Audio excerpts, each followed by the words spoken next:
Well, good morning, everybody. Good morning. Hopefully you've got filled up in the back, or that'll be there all morning. We got plenty of stuff left over, and good. Yeah, you can go corral and bring them out. So several of you, I realized weren't here yesterday, in the session yesterday, so we want to welcome you today.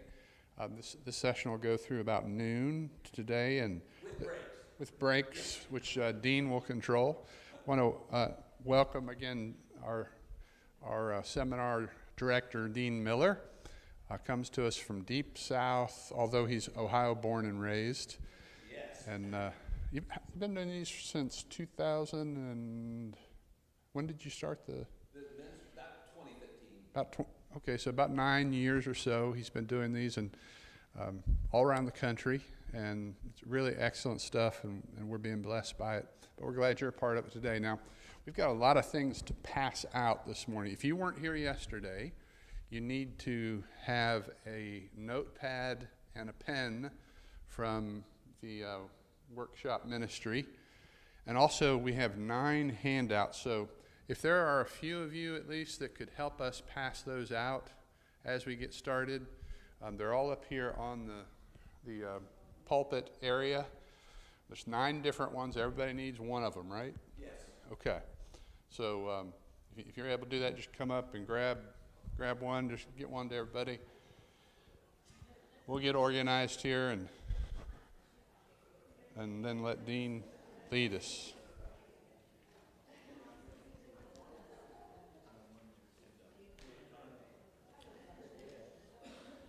Thank you, guys. I do.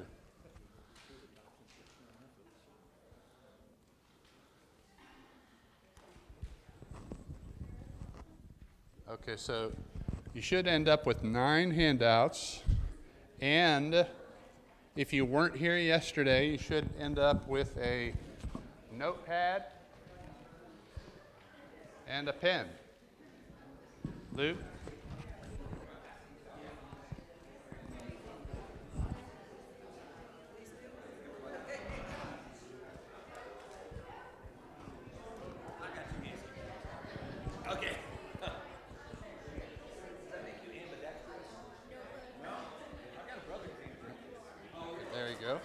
Do we need one of these? I don't know. I hadn't seen those yet.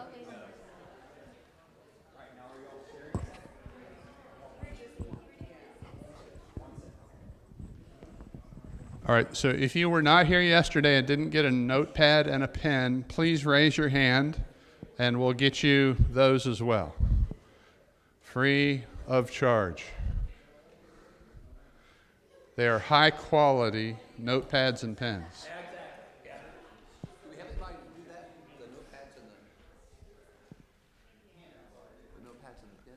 Yes, we do. He just stood up.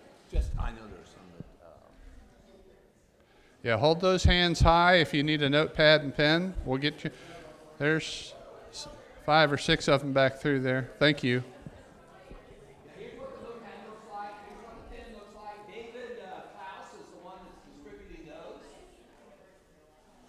This reminds me of being in a chicken coop and all this activity. True workshop fashion. Yeah, exactly. What do you call it? Icebreaker. This is kind of like the icebreaker. Sure. Less embarrassing than a lot of icebreakers. Yeah. I hate icebreakers. Really passionate.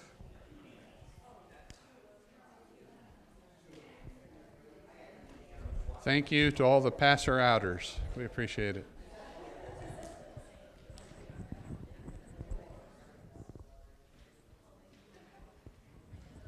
Okay, so we will open with a prayer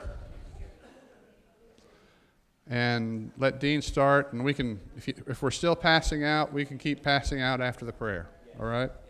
Okay. Let's bow for a moment. Father, we thank you for today. It's such a great blessing to be able to assemble here, to think about very important things and to be instructed and encourage and build up. We pray you'll be with Dean as he leads us through these things. Thank you for his ministry, and please use it to your glory. We pray in Jesus' name, amen. Thank you.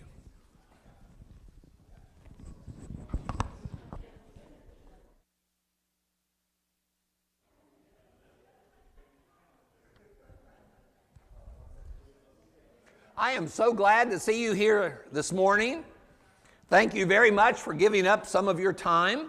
Time is precious, and I really appreciate your investment of time this morning into this workshop. And I promise you, you will find out some things that you previously were not aware of. I feel confident in saying that. Hey, while we're getting settled and we're getting things passed out, I want you to remember one thing we talked about yesterday. Proverbs 17 talks about a merry heart is good like medicine. Don't let the world or your experiences cause you to lose your sense of humor. Your sense of humor is extremely valuable. And we always try to make it a point of providing a little bit of levity in these workshops, because sometimes these workshops can be kind of heavy in regard to the issues that we talk about. So let me share with you a couple of things. Here's a story. Now, if you're a mother of boys, my mother had 4 boys. I was the second of 4 boys, and the best thing I can say about my mother is she never spent a day in a mental institution, having attempted to raise 4 boys. So here's this couple that has 2 little boys. One is 8 and one is 10, and they were extremely mischievous. They were always getting into trouble, and their parents knew that if any mischief occurred in the town, their sons were probably involved.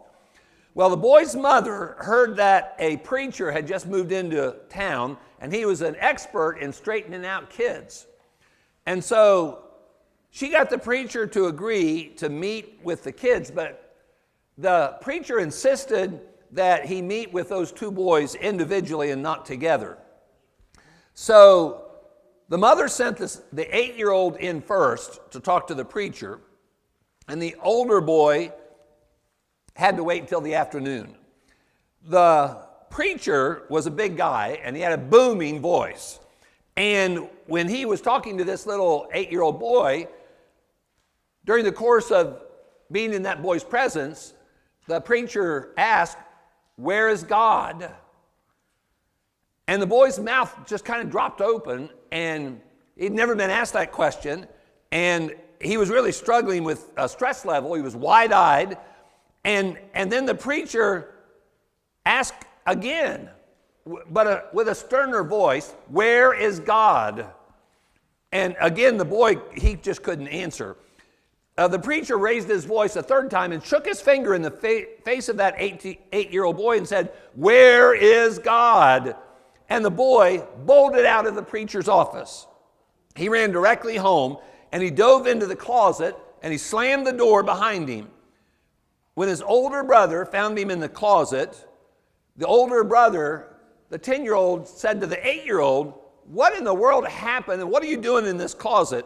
The younger brother was gasping for breath, and he said, "Hey, dude, we're in big trouble now. God's missing, and they think that we had something to do with it." Now, how many of you have been married for at least 25 years? Oh, my. Man, some of you are older than dirt. Okay, now, no offense. I'm that way too. Okay, here's something I hope none of you experienced. Bob forgot his 25th wedding anniversary. Now, forgetting any wedding anniversary is risky, but his wife was really mad by the end of the day when she saw that it was obvious that he forgot the 25th silver wedding anniversary. She stomped upstairs, and on the way upstairs at the end of the day, she said, "Tomorrow morning, I expect to find a gift in the driveway that goes from 0 to 206 seconds, and it better be there, and it better be red." The next morning, when she woke up, she looked outside to the driveway. They didn't sleep in the same room that night, by the way. She saw a red box, gift wrapped with white ribbon, and she knew what it was. She was thrilled. She ran down the stairs. She went to the driveway. She opened that red box, and inside of it was a brand new bathroom scale that went from 0 to 200 in less than 6 seconds. And Bob is still missing. Oh. One other quick thing. Out there in the foyer, when you go out and to the right, there are 2 tables out there. One is a ministry table. It's information about the Widowhood Workshop Ministry, which on one of the sheets that you received, the purpose of the ministry is explained. It's all about wanting to glorify God by educating people about the powerful impact of loss and help people to be encouraged who are dealing with the impact of loss. That's what it's all about. Now, we do that with a special emphasis or highlight also on widowhood in one of the typically 6 sessions in these workshops. Now, out there on the other table is a display table, and there are a bunch of books there, and there's a sign that says, I don't remember exactly what it says, but basically says this is a display table. Now, you may have sat in some Bible classes where you've studied about this question about what is the unpardonable sin. Okay, I know what the unpardonable sin is. It's stealing the preacher's books in the house of the Lord. The books on that table, on that display table, are my books, okay?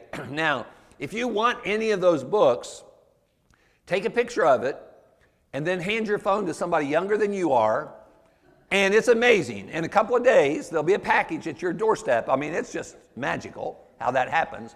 But those are display books. Now, I do have 3 books out there that I've written about widowhood. Before the end comes, not the end of the world, the end of your marriage. Before the end comes, when the end comes, and after the end comes. And so if those books could be of any help to you, they are available. You can buy them on Amazon. If you're a Kindle type reader, you can buy them for just $5. There are some hard copies out there if you'd be interested in those. Now, on one of those 2 tables, there is a Bucky. How many of you have been to visit my favorite beaver buddy? Okay, a few of you, okay. Well, he's not only my favorite, he's my only, actually, beaver buddy. But there's a stuffed Bucky out there, and he has a red tray. And in that red tray, if you'd like to treat yourself to a chocolate and sweeten yourself up a bit, feel free to take one. Now, there's also something else in that red tray, and it's individually wrapped prunes. Now, the reason why we have individually wrapped prunes at these workshops is we want to guarantee that one way or the other, it's a moving experience for you to be here. So feel free to enjoy one of the individually wrapped prunes. Just thought I'd explain why there's prunes out there. I'll tell you, with kids, when they see those prunes and they've never seen them before, I've had some interesting discussions with kids about prunes and their value. Well, thank you very much for coming here. You didn't have to be here. You chose to be here, and you knew ahead of time, I suppose, what we're talking about. And this is a scary thing to a lot of people. The last thing in the world some people want to do is address what they perceive to be a negative subject, a difficult subject, or a subject that would be threatening to them. Some people just, in regard to some things in life, just think, well, I'll deal with that when I have to. When we choose that route in life, we're very ill prepared to deal with what we're faced with. It's a whole lot better to be educated, aware to some degree about some things that are inevitable in life, rather than being ignorant. Bum Phillips was one of my favorite football coaches. He coached for the Houston Oilers and the New Orleans Saints. It was weird seeing a NFL coach in jeans and a cowboy hat on the sidelines. He had an unusual accent, and he made this observation. He said there's 2 kinds of coaches in the NFL, them that's been fired and them that's going to be fired. Well, there's 2 kinds of people in this world. There are them that suffered loss and them that's going to suffer loss. Yesterday, we talked about the fact that we live in a broken world, And in a broken world, no matter how good you are, no matter how much faith you have, no matter how much wisdom you may have, the reality is you are going to experience loss. And we talked about loss in a very broad way yesterday. We talked about how that when a person loses their health, there's grief because health is really precious. Health is a valuable blessing. When you lose a valuable blessing, it can really shake you up. Divorce is the loss of a marriage and all the wonderful things that are a part of marriage. That causes grief. We talked about parents losing their children to the world, to the devil. Sometimes adult children lose their parents to the devil or to the world. We talked about how that sometimes there's an amputation, maybe a diabetic condition or some kind of an accident. When you have an amputation, you've lost something, a part of your body, and that's going to cause grief. When we treasure something and we lose what we've treasured, it's going to shake us up. And the more we treasured it, the greater the grief is going to be. Jesus said in Matthew 6:21, where your treasure is, there will your heart be also. Your heart follows your treasure. We become sometimes unintentionally attached to things. Sometimes we become intentionally attached to people or things. But either way, when we become attached to something and then begin to value that, if and when we lose it, that's what causes grief. So the next step in this workshop is to talk about what grief does to us. How does it affect us? The more we know about this, I'm hesitant to say the easier it is to deal with. I don't like to say it that way. But the more wisely you can navigate it when you experience it, the more you know about it. One of the books back there on the display table is titled, How to Go On Living When Someone You Love Dies. Now imagine the impact. To some people, that's a startling title because they think it's the other person that died. You can just go on living. No, it's not that easy. Sometimes the loss is so grave and so serious that you find yourself not going ahead and living. Instead of living, you just choose to exist. Loss can have, grief can have that kind of a serious impact. Well, in that book that's titled that way, she makes the observation that from her clinical experience as a counselor and her academic research, she said there is no doubt but that knowing more about grief does help you deal with it when you experience it. But we live in a grief-illiterate society because we don't talk about this much in society as a whole. We don't, a lot of times, even in the church, have a lot of studies about loss and about the impact of loss and the grief we experience and navigating that grief. And when it comes to widowhood, when you lose the spouse that was the most important person on planet Earth to you, when have we ever had studies about that in church? So these are things that are often not talked about, but are very valuable to come to appreciate and understand. So with that lead in, here's what I'd like to share with you this morning, what grief does to us. Here's the reality in a broken world. We're born into this world, and I'm very proud to say that I was born at St. Anne's Hospital in Columbus, Ohio. It was way back in the previous century. Life, love, you become attached to people and things. It's inevitable that at some point you're going to experience loss, and in the course of your life, you're probably going to experience multiple losses of multiple things and people. And what that does is that adds up to a struggle with grief. Now, what does it do to you? The first thing it does that I'd like to point out is it really confuses your thinker. Sometimes when people talk and think about grief, they think about it purely from an emotional standpoint.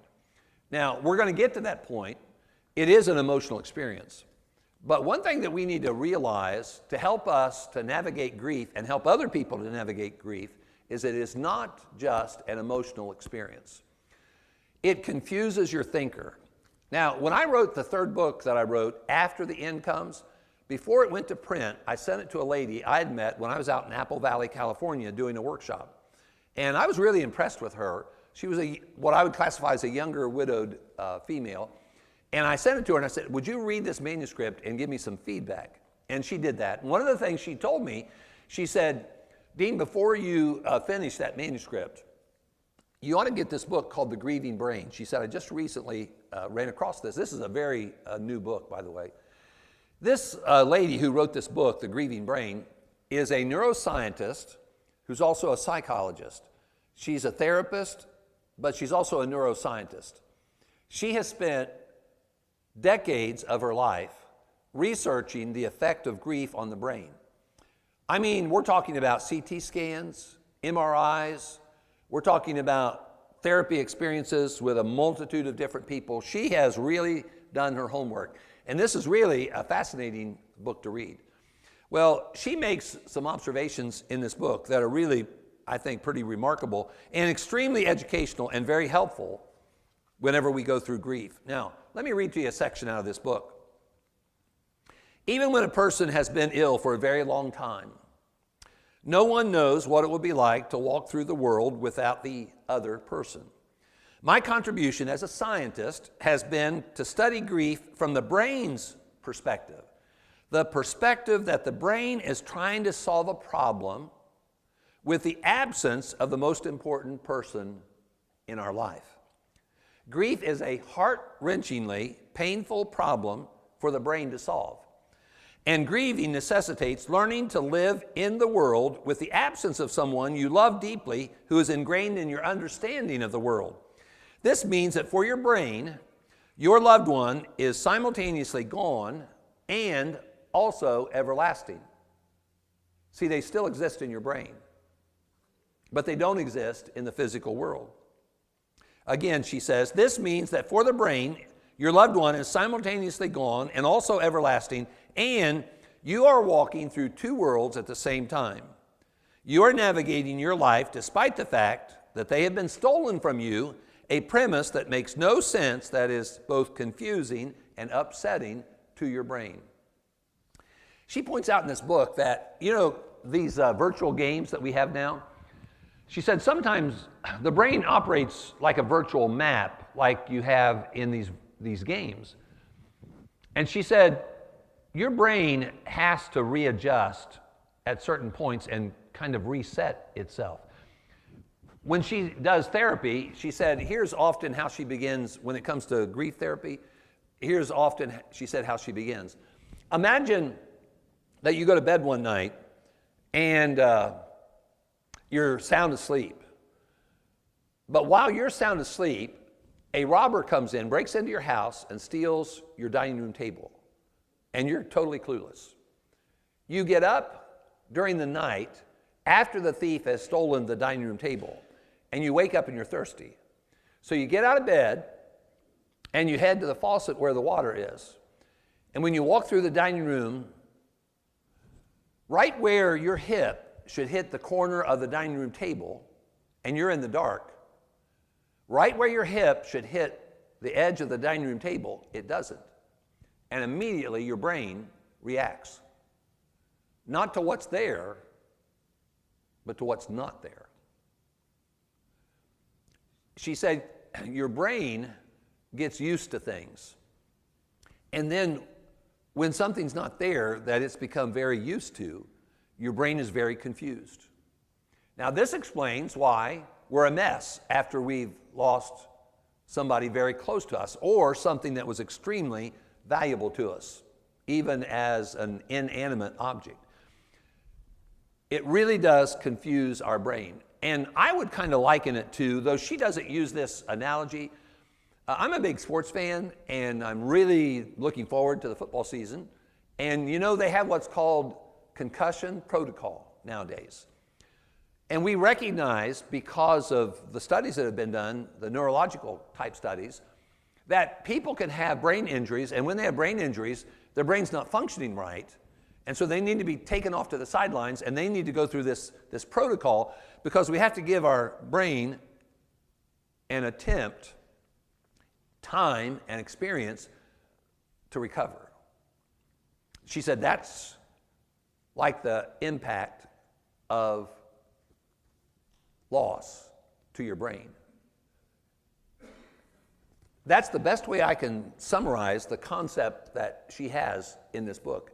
But it really is fascinating to read about how that a person's brain can be so messed up. Now, you have probably heard people say, don't make any big decisions in the first year. They may even say the first couple of years.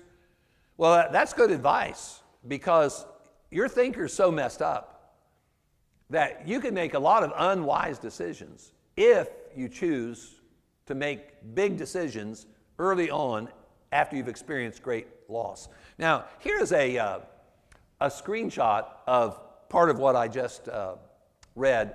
Notice the comment that she makes here. Grief is a heart-wrenchingly painful problem for the brain to solve. See, this is not just an emotional thing that we're going through. Yes, it is an emotional thing, but it's not solely an emotional thing. One thing that makes it extremely challenging is it's not just an emotional issue. It's complicated by, in addition to that, being a mental issue.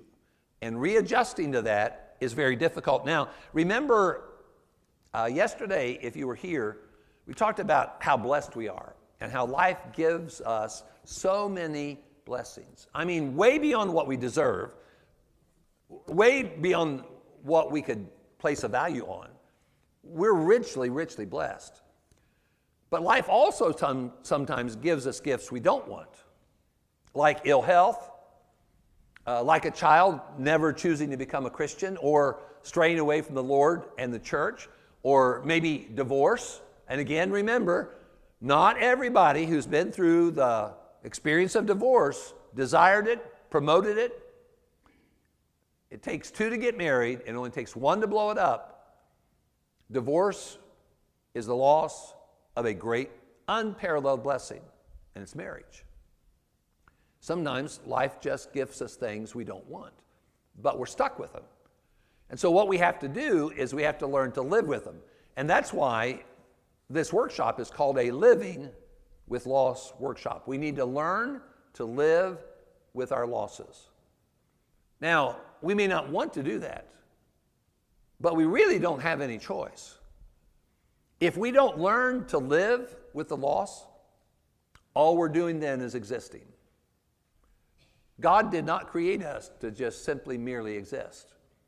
The Lord came to give us a life that was an abundant life, John 10:10. And to do that, we're going to have to learn to live with things that we don't like and don't want. Life gives us blessings. Life also gives us burdens. And our brain is going to struggle with that when we suffer the loss of anything of value or anybody that was close to us. Now, to make matters worse, it messes with our feeler. Everybody, every human has a feeler and a thinker. Now, we should be guided by our thinker, but that doesn't necessarily mean that's the way it is, but that's the way it should be. Whenever we let our feeler control us or guide us, we can go down a path that can be very dangerous, very unwise, and could even be life-threatening, both physically and spiritually. But the reality is, when we suffer great loss, it really does mess with our feeler. Our feeler sometimes can be in overdrive and our thinker in park. Now, when I was growing up as a kid in Whitehall on the east side of Columbus, my dad, who was in the automobile industry for years, by the way, this just dawned on me, I don't think I've ever shared this publicly before. My dad worked at the first automobile dealership in North America. Avery Pontiac in Columbus, Ohio, was the first dealership in North America. Well, when I was a kid growing up in Whitehall, my dad would sometimes say, and truthfully, he would say, son, now you got to remember his automotive background. He said, son, sometimes your brain is in park and your mouth is in overdrive. Well, sometimes we experience things where our brain is in park and our feeler is in overdrive. And there are times that our brain can be in first gear and our feeler in overdrive. Our feeler is really strong. And if you've been an observer of culture, in the last several years, feelings have become very, very important in our culture, to the point where logic doesn't matter much to some people. It's all about their feeler. It's all about how they feel about something, and there's nothing absolute in regard to right and wrong, or wise and unwise. Now, here's an observation that James Dobson made in a book that he wrote in regard to emotions that points out just how challenging your emotions can be. He said, emotions, we must understand those emotions are unreliable and at times tyrannical. They can be so dominant that they're like the dictator of your life. Now, to give an example, take for instance an avid community who loves that their team, whatever their team is, they've won some sort of national or even maybe world championship. And so they drag a bunch of stuff out of their house or out of their apartment and they put it on the road and they throw some gasoline on it and they light a fire. Now, that's called stupid, is what that is. But they're so thrilled about their team winning this big championship that that's how they celebrate. When I was living in Stark County, Ohio, and working with the Hartville, Ohio church, I was very involved with the Lake Local School System. Stark County has 17 school districts. Lake Local is one of those school districts, and I was very much a part of the community as much as I could be, and the school system, and I was on the Drug Advisory Council. And that Drug Advisory Council basically would oversee the drug education in the local community, especially school system. And we also tried to do everything we could to educate kids about wise life decisions, especially as they relate to alcohol and other drugs. Every spring, one of the things that we discussed and we were very concerned about is when kids hit graduation season in high school. Well, that's a big deal to them. I mean, most of them have suffered for 13 years. And this is really cool to finally get out of jail. And they're just really thrilled about it. And so we recognized the fact that because of that, there were parties where there was alcohol. And so we tried to protect the kids from getting involved in those kinds of parties. So we tried to provide drug education and encouragement and alternative kinds of experiences. But they are in a celebratory season in their life because they're graduating from high school. Now, another thing that we knew that some of the kids were doing is they were renting hotel rooms, celebrating their graduation from high school. And they were also involved in sexual immorality. They were celebrating, and high school graduation is something worthy of celebration. But we also need to celebrate sensibly. The sensible part comes from your thinker, not your feeler. Don't expect your feeler to be sensible. Your feeler is just all over the map. James Dobson, he wrote a book called Emotions, Can We Trust Them? And that was over 200 pages. A few years after he wrote that book, he wrote another book called Life on the Edge. It was a book written for people that were in what he called the critical decade of life, which he says was 16 to 26. He said, in 16 to 26 in that decade, you make decisions that are lifelong going to have an impact on your life. And they could be a tremendous blessing for the rest of your life, or they could ruin the rest of your life.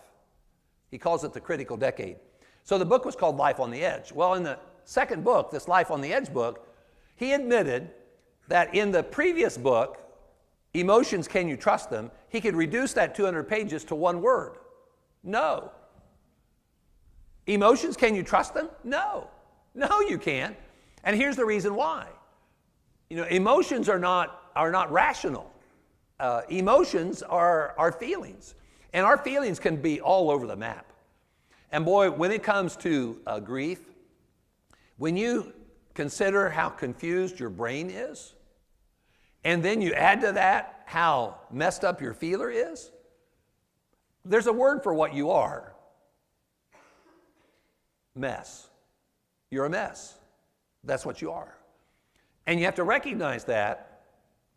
And we have to recognize that in regard to other people. People that we love and care about who've suffered loss. And we want to try to help them. And we're going to talk about that as well. But we need to understand that when we've suffered great loss, we're just not going to be normal. As a matter of fact, our normal has been blown up. And the whole concept of returning to normal is unrealistic. Because you're not going to be the same person. When you've suffered great loss, that changes you. It has an effect on you.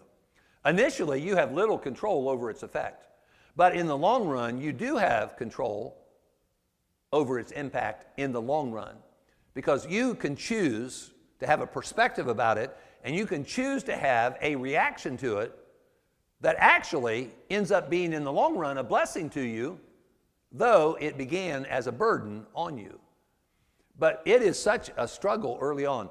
One of the books out there on the display table is a book written by a widow, and she mentioned about if you've lost your spouse, that early on what you ought to do is have what she called a board of trustees for your life. Have people in your life, now you're still the president of the board of your life, but have some people in your life that are your go-to people. People, for instance, if you're wondering about financial things, have somebody that you know or is recommended to you that you can trust that can be your go-to person when it comes to financial issues. If it has to do with the car, for instance, and you have an issue with the car and you're not familiar with mechanical things, have somebody in your life that you can trust in regard to that issue. In regard to spiritual things, have somebody in your life that you can trust, that you can go to when you're struggling spiritually. And do not be naive. Grief can cause a great, challenging spiritual problem, even for people who've been Christians for a long time. So when you take the confusion in your brain, and then you add to that how messed up your feeler is, that equals a mess.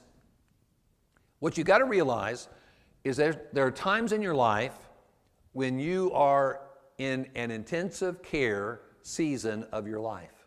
Now, has anybody here ever been in intensive care? Let me ask you this. Why is a person in intensive care? Why aren't they in a regular room in the hospital? Why isn't that good enough? Why are they in intensive care? Anybody? They need more care. They need, something is amiss where in the intensive care, what's the benefit of being in intensive care? Well, you're watched a lot more carefully, aren't you?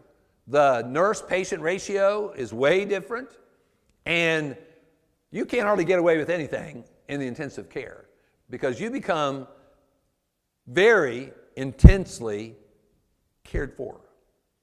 That's why it's called intensive care. But you have issues.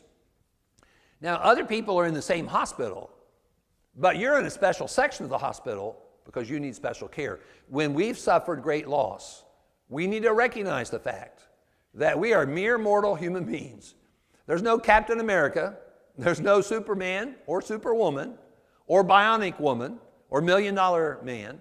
The reality is, there's sometimes in life, we're in the intensive care phase of our life, we need to humbly accept that. And if I hear one more man, I could say this real proudly since I'm north of the Mason-Dixon line now.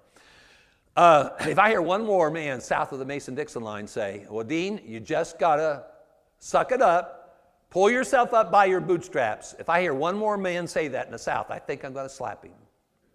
You know, that is about as arrogant a perspective as you could have. You don't need the Lord. You don't need other people in your life that God has blessed you with. Why do you think God's blessed you with these other people in your life that you really don't deserve, but God's blessed you with them. And you're going to shut all those people out, and you're going to do it all by yourself. Well, good luck. That's not God's will. It's not his preference. It's not what he wants. He blesses us with community, with our social network. And we need to realize that there are times in our life when we need not just normal care, but special care. Hey, sometime when you're on YouTube, plug in your search bar. This is a really neat song. I love the lyrics of this song. It's called People Need People. People Need People. It's a really neat song that, what I love about that song is the balance of that song. The lyrics in that song talk about when we're enjoying life and we're having blessings, people need people. Because when you have people in your life and you're able to share those blessings with those people, it maximizes the value. It almost becomes like ecstasy for a while. But to have those people to enjoy that blessing with you, that enriches the experience. Now, when you suffer adversity, people need people. And the lyrics of that song talk about that. You know, when life tanks and when we're a mess and we're really struggling, people need people. We need to realize that there's a reason why we have people in our life. And we need to recognize the fact that this intensive care phase of our life is a time when we need to be transparent.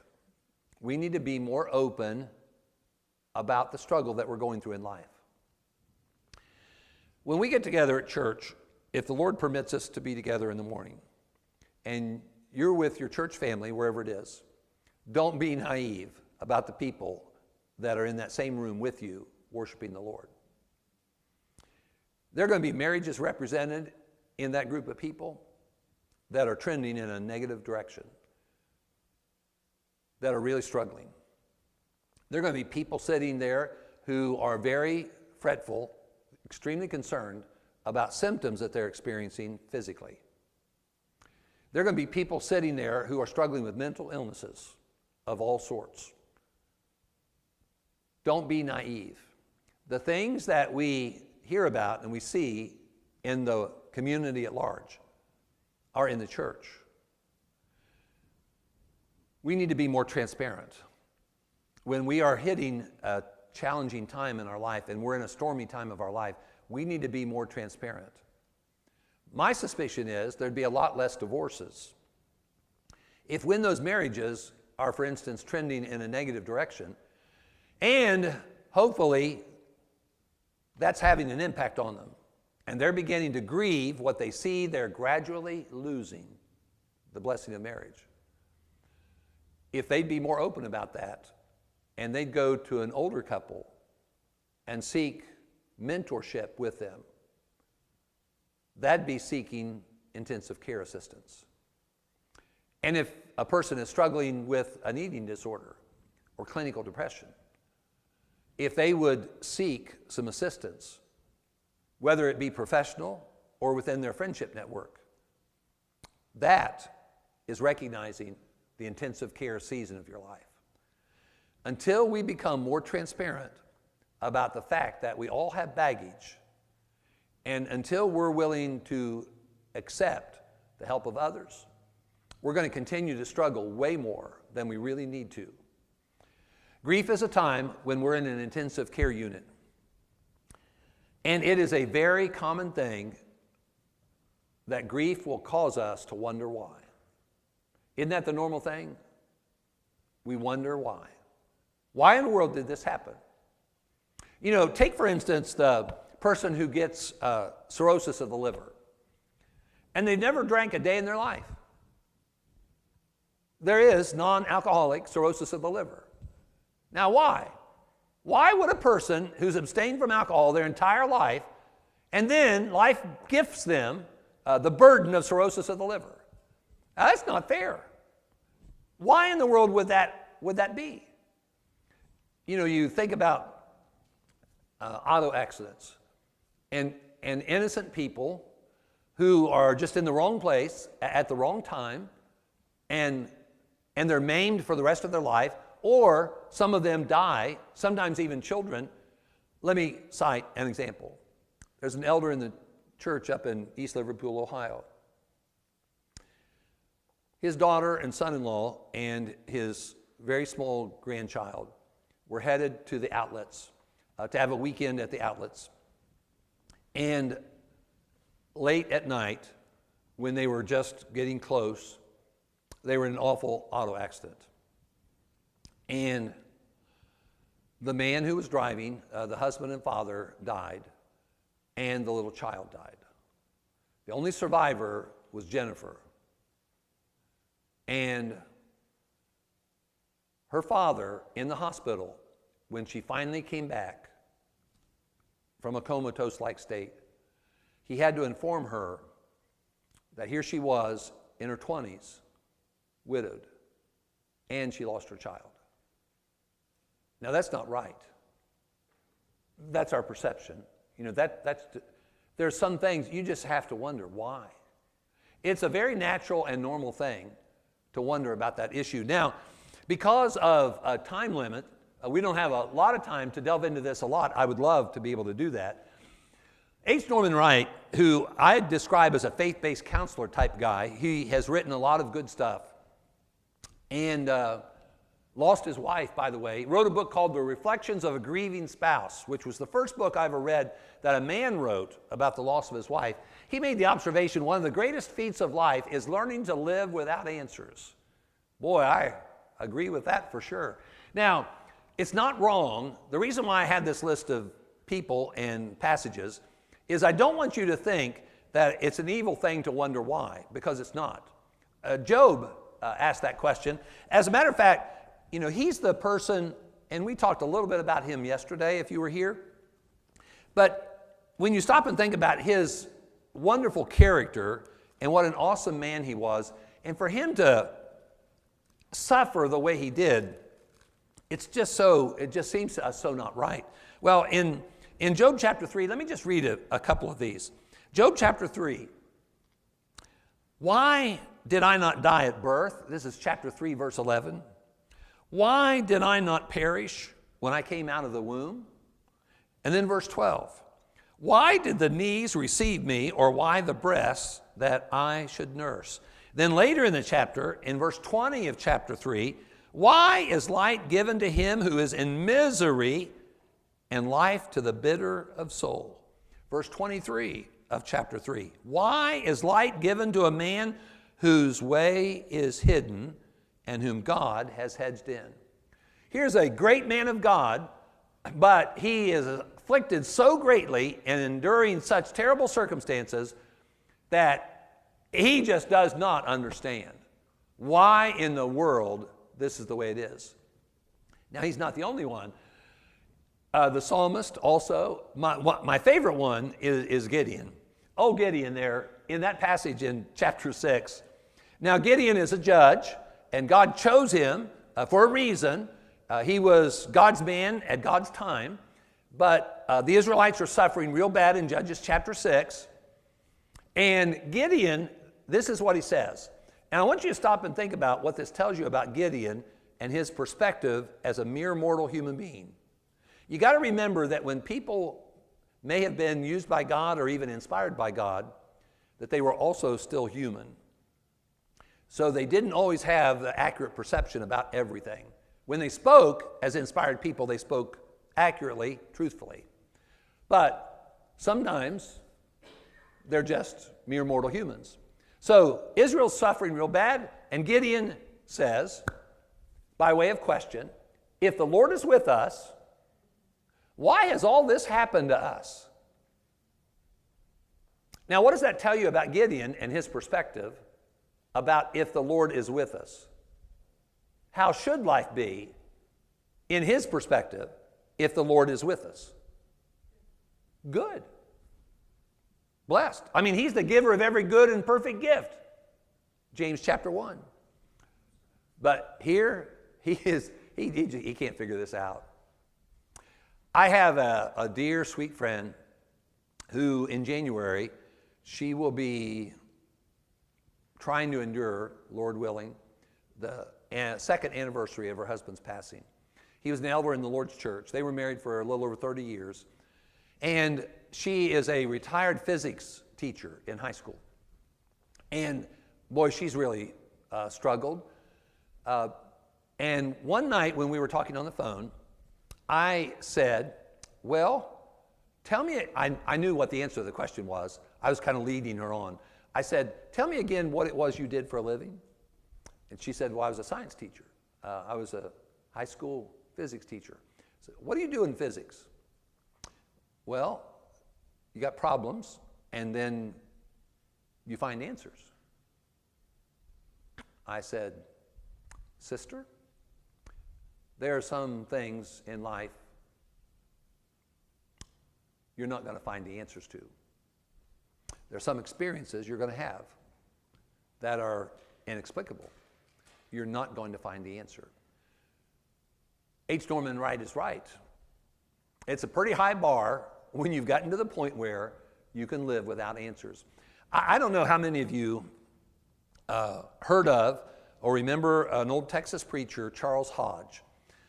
Charles Hodge was very unique in how he spoke and how he wrote. And one of the things I remember about him is he always bragged. He was a Texas preacher, and he always bragged that he was the preacher in Big D. And he said, I ain't talking about Dallas, I'm talking about Duncanville. He was a preacher in Duncanville, Texas, and he was really proud of that.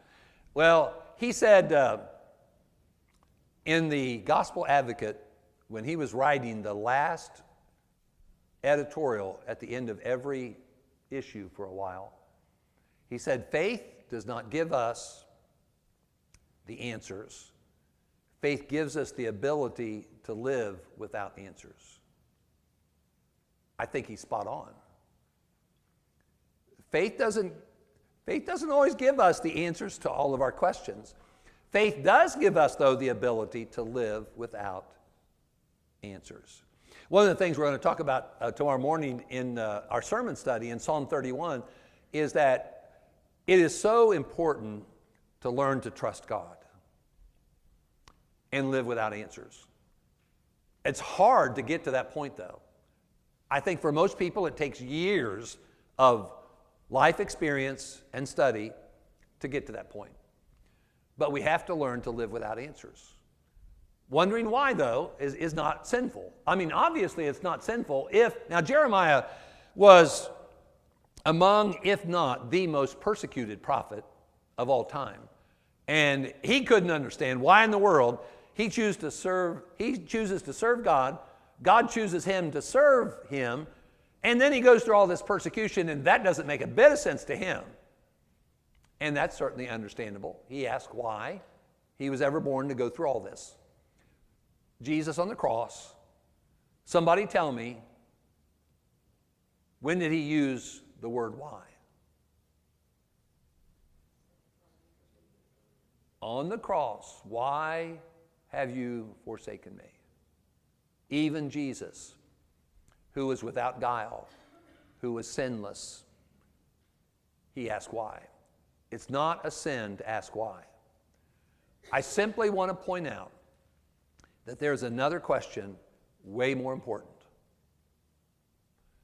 You remember the show $1 Million, Who Wants to Be a Millionaire? That $1 million question at the, somebody could get to the point where they could answer all these trivia questions, and then there's the $1 million question. That's the big kahuna.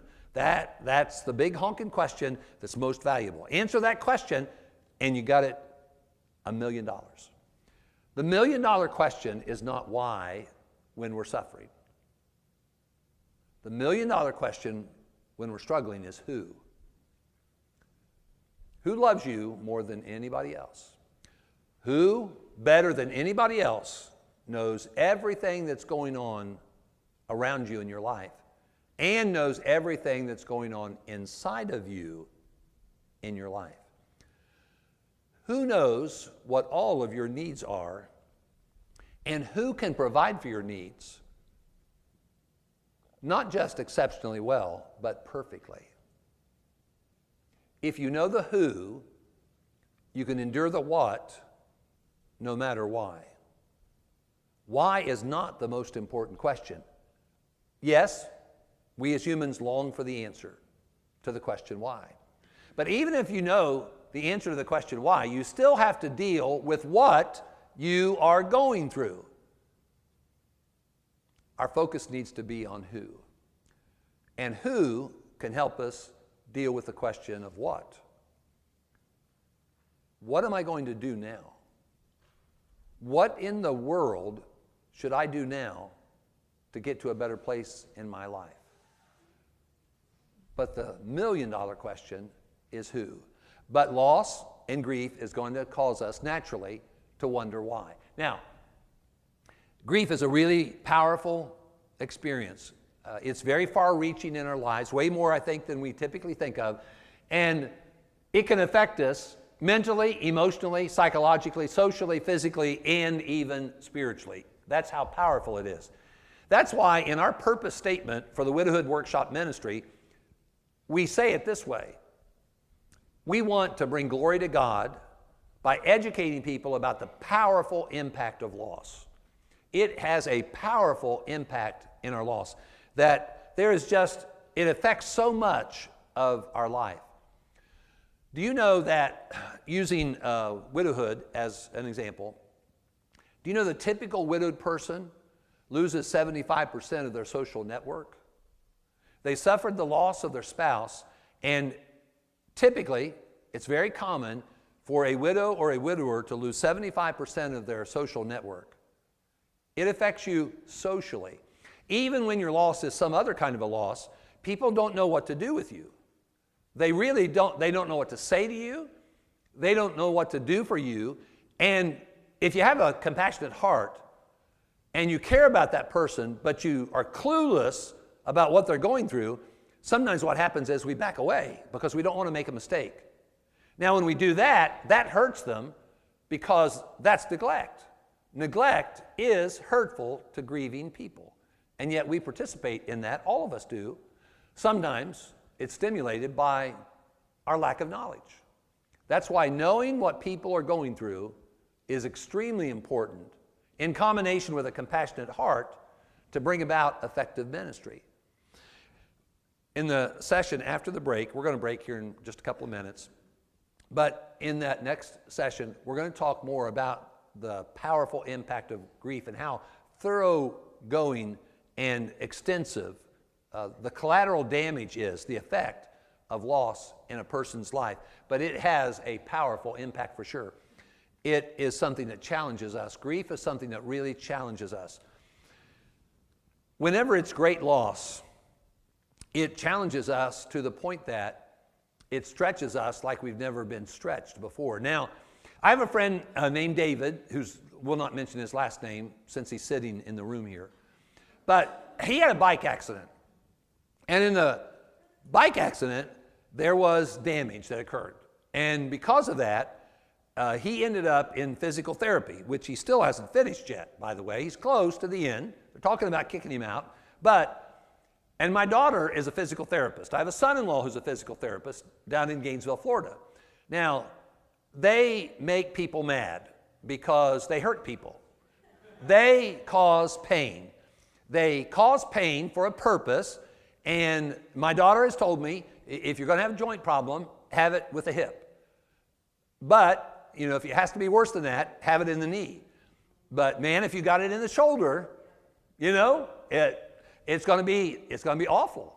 Well, physical therapy challenges us to get to a better place. The burdens that we experience in life, the losses we experience in life, we can choose to use as tools to get us to a better place. Yeah, they're painful, but we can take them and turn them into a blessing. In Romans chapter 5, we'll finish with this passage. In Romans chapter 5, a very encouraging statement is made to help us reframe our thinking about the experience that is a storm like loss in our life. Now, he says, I need to start really in verse 1 to get the setting. Therefore, having been justified by faith, we have peace with God through our Lord Jesus Christ, through whom also we have access by faith into this grace in which we stand and rejoice in the hope of the glory of God. So, rejoice in the hope of the glory of God. And not only that, now here's verse 3, and not only that, but we also glory in tribulation. Now that's weird. We grieve in tribulation. But he says, we can also glory in tribulation. How could that be? Knowing that tribulation produces perseverance, and perseverance, character, and character, hope. And he says it's the kind of hope, in verse 5, that does not disappoint. So every storm that you go through in your life, every ugly, terrible, painful experience you have in your life, we can, by the grace of God, actually weather that storm, get to a better place in our life where we are stronger in our faith and we are wiser in our life to help ourselves with the rest of our life and help other people with their struggles in their life because of what we've experienced. We can choose to use our burdens to produce blessings for ourselves and others. We become a better, wiser, more fit person to bring glory to God. And then we use that to help other people. We have, by the grace of God, the ability to take loss and create gain. That's the grace of God. But it's our choice to do that. Okay, we're going to take about a 5-minute break. And let me tell you what I do to warn you, because I know when we turn you loose, you're like chickens and you're just all over the place. If you don't get back here in time, I know Barry Manilow tunes, okay? And my favorite is I Can't Smile Without You. If you hear those words, you know you're late, okay? Let's take a 5-minute break. Thanks very much for your attention. Yes, go grab a snack, especially if there's any coffee back there. Get the caffeinated kind to keep you alert.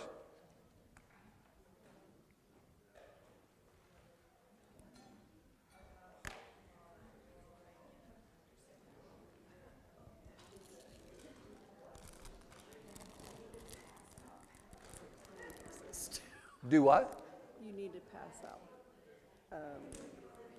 Sorry.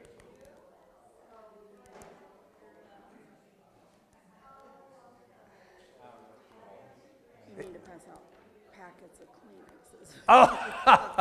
Oh. Sorry, I have issues with balance when I stand up sometimes. Yeah, especially right after you stand up. Yeah. Yeah, So, yeah. That's, yeah, very normal. Yeah, that just makes you a human being. That's proof of the fact you're a human being.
If you only knew what I'm going through. Look at all the guilty people coming in.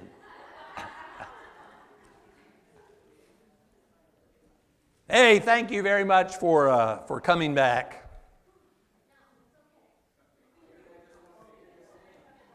Hey, let me share a little bit of levity with you.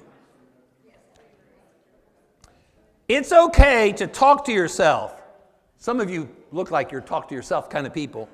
It's okay to talk to yourself, and it's okay to answer yourself, but when you ask yourself to repeat what you said, you have a problem.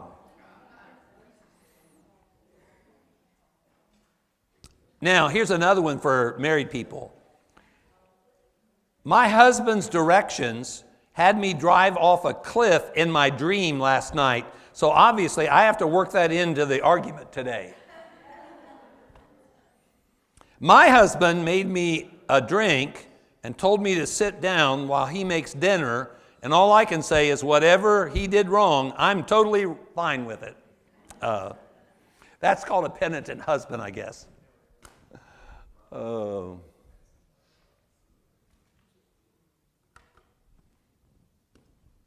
Now, if I were an expert in finances, personal finances, and I wanted to help people with dealing with financial issues, what I would be inclined to do is pick the worst kind of financial loss and the biggest mess in regard to finances, and I would teach them about navigating that, and then whatever lesser losses that they may experience in finances, whatever lesser challenges they would experience in regard to finances, they could handle those because they have been educated about the most difficult, the most disastrous.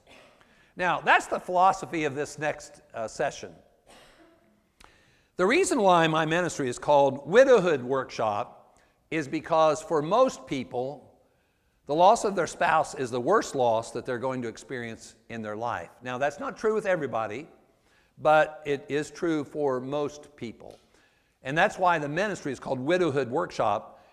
We do make it a point of focusing in on, in one session, the loss of a spouse. And the reason we do this is because hopefully if you understand about what this is like, you will understand some principles and concepts that will help you with lesser losses in your life. And I think another thing that I'd like to point out that I know doesn't, it doesn't set well with some married people. And I never realized this when I was married. Well, I didn't realize a lot of things while I was married that I've learned in widowhood. Every married person is a prospective widowed person. Everyone. The only way you can be widowed is say, I do. Whenever you say, I do, you fall in the category of a prospective widowed person. The only way a good marriage ends, there's only one. Now, there are many ways bad marriages end. I mean, it can get really ugly. But there's only one way a good marriage ends. I have had married people say that coming to a workshop like this was a great blessing to their marriage because it helped them to appreciate their marriage more whenever they became more aware of what widowhood was like. Great loss will sometimes help us to have a deeper appreciation than we've ever had before. But sometimes just more education will help you to have a deeper appreciation than before. I was in Alamosa, Colorado, doing a workshop like this, and when the workshop ended, there was a couple, their last name was Maldonado, and he was 80 years old, he told me, his wife probably 78, 79, and he said, Dean, we want you to know how much that this workshop has helped our marriage. And I thought, man, if you're 80 years old and you haven't figured out some of this stuff already, he said, it has really helped our marriage. He said, we went home last night, and he said, we sat and talked about what we liked about being married to one another. And it was prompted by them becoming more familiar with widowhood. See, you can't talk about widowhood without talking about marriage, and what an awesome blessing that it is to enjoy life married. It really can help your marriage to learn about widowhood. I highly recommend every married person. I wish I would have done this before I was widowed. I really encourage every married couple to sit down and read at least one book about widowhood, because I think it really will help you appreciate your marriage more. Marriage isn't forever. There's a beginning and there's an end. And it's hard sometimes in a world where we take a lot of things for granted. It's hard sometimes for us to appreciate that. Well, I want to share with you some things about widowhood. But I want to introduce you to Millie first. I was at the Groesbeck Church of Christ on the north side of Cincinnati, and I met this lady. Mark Phillips was the preacher at that time, and he came to me and he said, Dean, I've got this 90-year-old woman who wants to take you out to lunch. And I said, well, that's fine. Mark, I said, arrange it. So Millie takes me to a Japanese restaurant, which I thought that was weird because I didn't know 90-plus-year-old women ate at Japanese restaurants. But that's where she took me.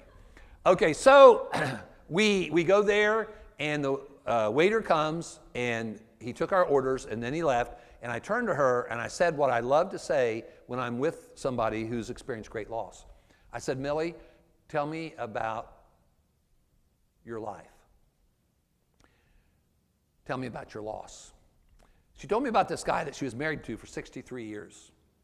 And she told me about him as a husband. She told me about their life together.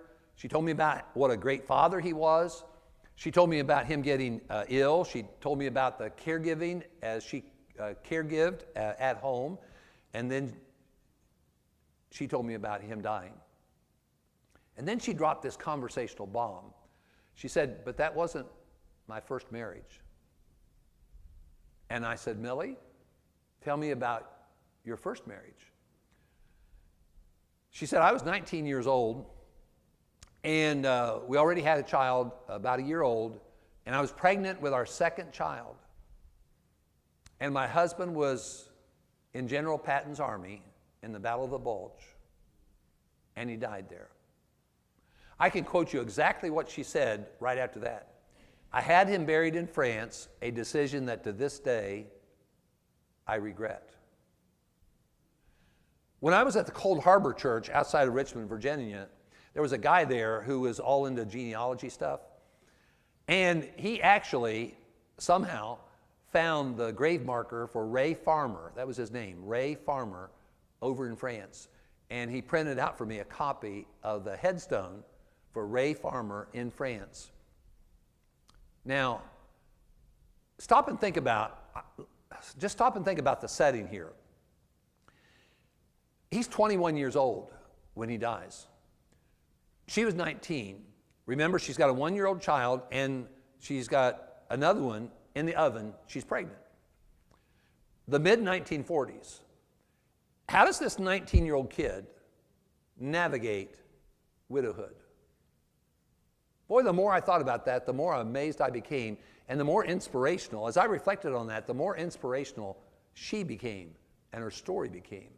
And I labeled her after that my favorite widow. No insult to those of you who may be widowed in the room right now, but I've always looked at her as my favorite widow.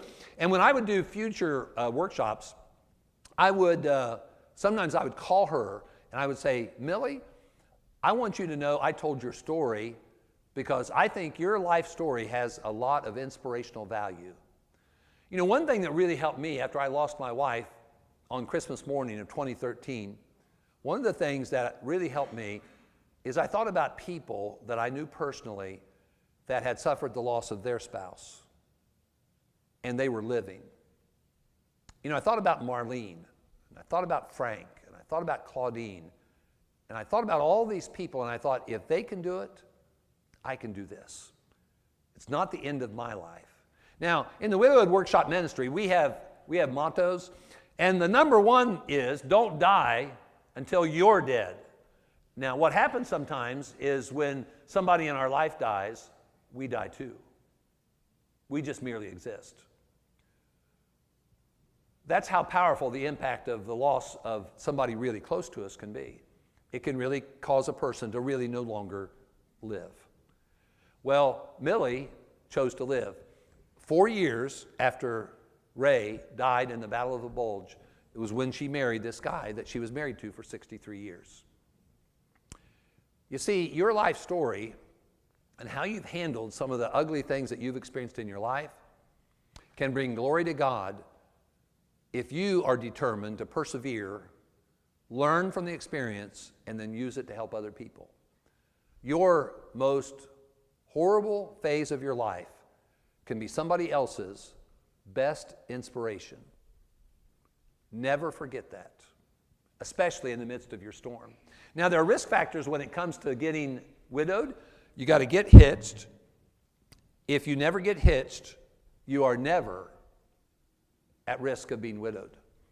You got to stay married. Not everybody who gets married stays married. And then if you keep living, you're the one that's it. Now, I'm going to ask you to think out loud together with me, and I'm going to ask you to think of things in our culture that we commonly associate with being widowed. Okay? Give me 5. Let's start. Somebody start out. Give me something that we commonly associate with widowhood in our culture. Loneliness. It's almost always the first thing that's mentioned. Now, you've been in this one-flesh relationship, this exclusive one-flesh relationship, and now, instead of being part of a whole, and the whole's now no longer existing. It's been blown up. So what in the world are you if you were half of a whole, but the whole no longer exists? And you struggle with the absence of that person in your life. Your brain, remember, struggles with the absence of that person.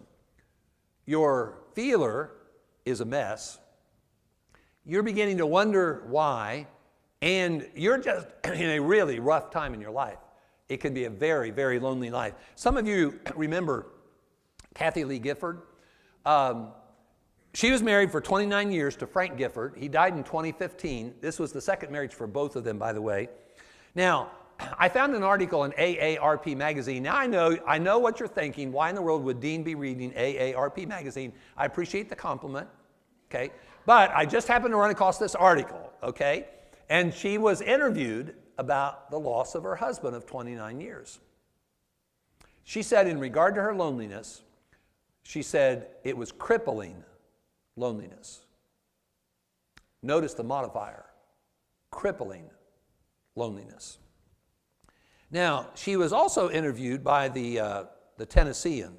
The Tennessean is the major news outlet in Middle Tennessee because, you see, she moved from the New York City area to Williamson County, Franklin, Tennessee. That's where she lives now. And the Tennessean media people asked her, why did you move from up there? That's such a cool place to live up there. Why'd you move to Podunk Holler in Middle Tennessee? She said, quote, I moved here because I was dying of loneliness.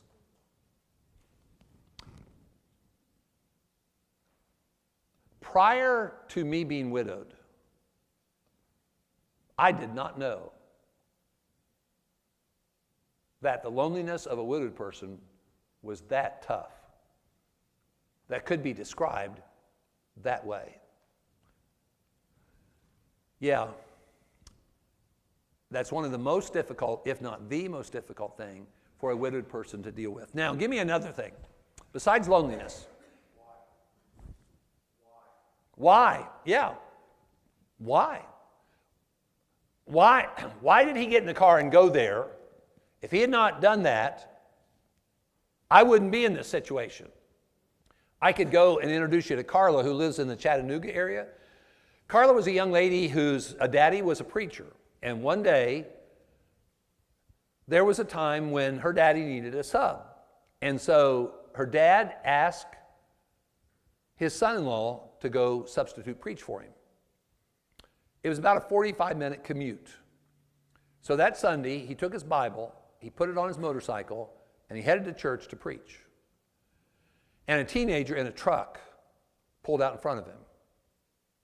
And Carla ends up a very young widow with 3 children at home.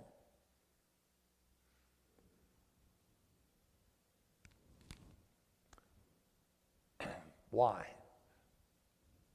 In West Tennessee, Bradford was married to Brittany for about 1,300 days. Now, I know that because Brittany chose to write a blog in regard to her grief journey after Bradford was killed in Trenton, Tennessee, in an auto accident. He was a guy who was trained at working with children. And on the job, he went up there to do his work. Brittany woke up a young married lady. And before the sun went down that day, she's widowed after some 1,300 days of being married. Why in the world do things like that happen? Buffy, a teacher in a faith-based school in southwest Arkansas, or southwest Georgia, every day at lunchtime called her husband. And this particular day, at the end of the conversation, she hung up and she decided to go to the car and then go to the house. But it was over a half-an-hour drive to the house. She was concerned about her husband. On the way from school to the house, she called her father, who was a law enforcement officer, and said, "Dad, would you go to the house because I'm concerned about him?" When her father got to the house, her husband had committed suicide. They had a 1-year-old child. Why? Why in the world do these awful things happen to people? Okay, why? Loneliness. Give me another thing. Yeah, there is. Now, see, we are ignorant and naive in regard to some things, some of us more than others, but we comfort ourselves by saying we have, in our country, because we're so compassionate, we have the perfect social safety net called Social Security. And that's going to be fine, and all widowed people are going to be fine. Well, that's not true. As a matter of fact, Social Security system can not only be inadequate, it can be confusing, and it can become an added burden to people who've experienced the loss of their spouse. Financial jeopardy is something that's very real for widowed people, even in our prosperous country. And even women or men who are Christians and members of the Lord's church. We do need to be concerned about the financial jeopardy that can be associated with some people's life after the loss of their spouse. Okay, we got 3. Give me 2 more. Somebody else. Yes, ma'am.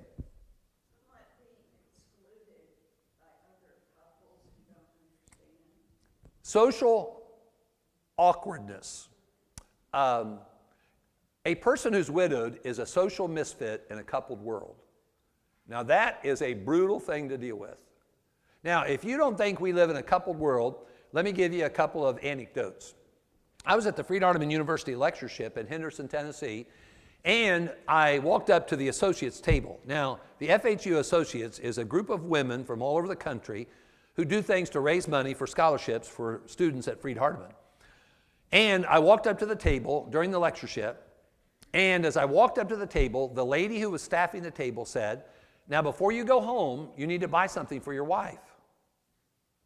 Well, right at that point, what am I going to do? Am I going to just dismiss that, or am I going to address it? I hesitated for a minute, and then I decided to address it real carefully. I said, well, for many, many years, when I came to the lectureship, I always bought things here and took them home to my wife, but my wife died, and I'm a widower now. What do you think she said? I'm sorry. Yeah, and I know she was. But, see, her assumption was adults are married. Well, no, adults are not married.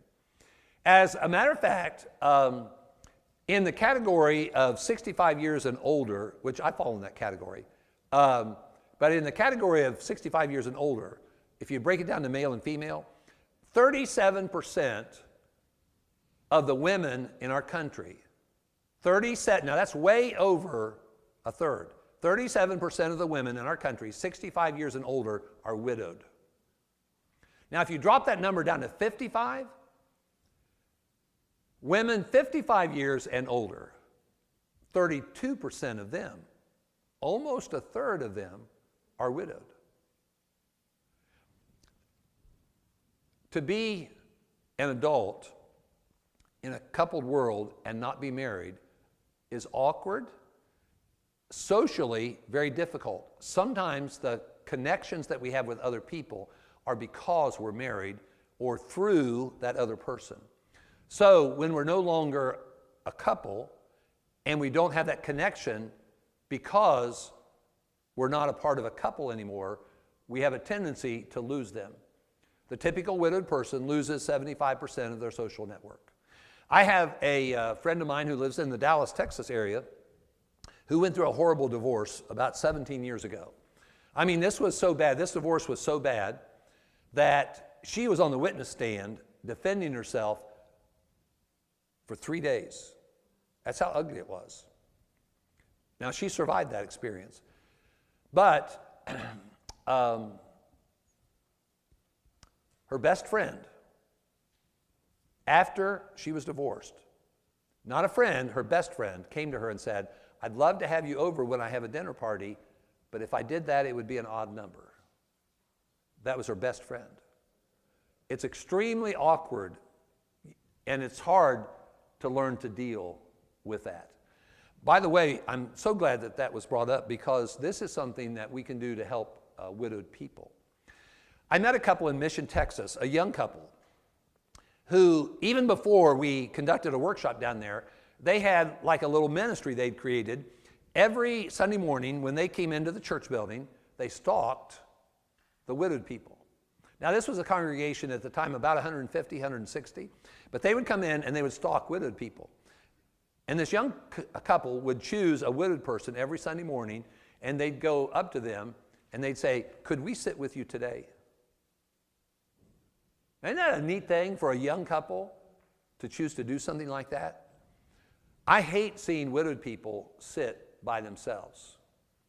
Again, it's another socially awkward thing. Can we at least in the church, can we at least do that? Make sure that none of our widowed people in our church family or who come maybe from the community, can we make sure that widowed people are not sitting by themselves? Give me one more. I asked for 5. We got 4. Yes, ma'am. Depression. Yeah, it's just a really difficult life circumstance. And really, some of what we're talking about are also characteristics of a lot of different kinds of loss, not just widowhood. Now, what I'm going to do in the next few minutes is I'm going to run through, because of time and the fact that we have till noon, and only till noon, I'm going to keep that promise. I'm going to run through some things and make only just a few comments.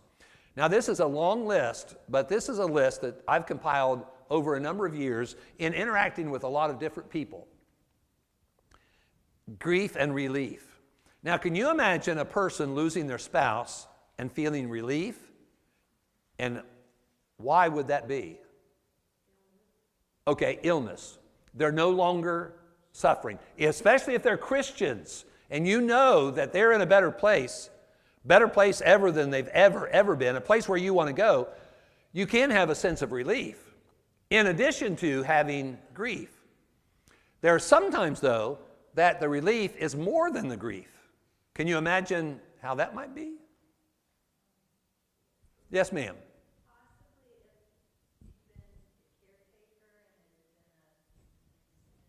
Extended, grueling experience. And one of the things, I'll reference that in the morning, hopefully I remember. The most grueling time of my life, the most difficult time of my life was caregiving. That 8.5-year period was stress on steroids, extremely difficult, exhausted all the time. When my wife died, I had momentarily, it didn't last very long, momentarily I had a weird sense of euphoria. I could now let myself go into a deep sleep where I didn't feel like I could previous to that. I always tried to guard myself because I needed to be able to be awakened quickly and easily. Boy, there are times that you can feel a relief. What about if the spouse, we've got to remember that some people who lose their spouse, they didn't have a good marriage. Okay, what about the woman who has an alcoholic for a husband? What about a case of domestic violence and they're no longer having to deal with the domestic violence? Now, if you have always thought you should feel grief, but you're feeling a whole lot of relief, how's that going to make you feel? You're guilty. Okay, I call that internal confliction. You think you should feel one way, but you feel a different way, and you're beginning to doubt yourself. Why am I feeling this way? I shouldn't be feeling this way. And then, again, that makes the grief really complicated. Now, here's another one. I think it was yesterday and not earlier today, but I have this affliction that's not in an American Medical Association journal. It's called overexposure to the female gender. I had a wife for 41 years and 3 daughters, and a man can't come out of that situation normal. I can cry at the drop of a hat. I can watch something on TV that just really touches me. I can hear music. I'll tell you, after my wife passed away, for the first 2 or 3 years, I fasted from music because a lot of music has romantic tones to it, and I could not handle that. Sometimes it's just amazing. Well, let me give you another grief experience. I don't know how many of you have ever driven up to the Stark County area and eaten at the Hartville Kitchen. A really great place. A lot of people travel a long time to get there and love the atmosphere and love the food. Well, anyway, I was pushing my wife when she was disabled, unable to walk, and I was pushing her in a wheelchair, and we were in the bakery. And I was pushing her in the bakery, and we got down to the candy section.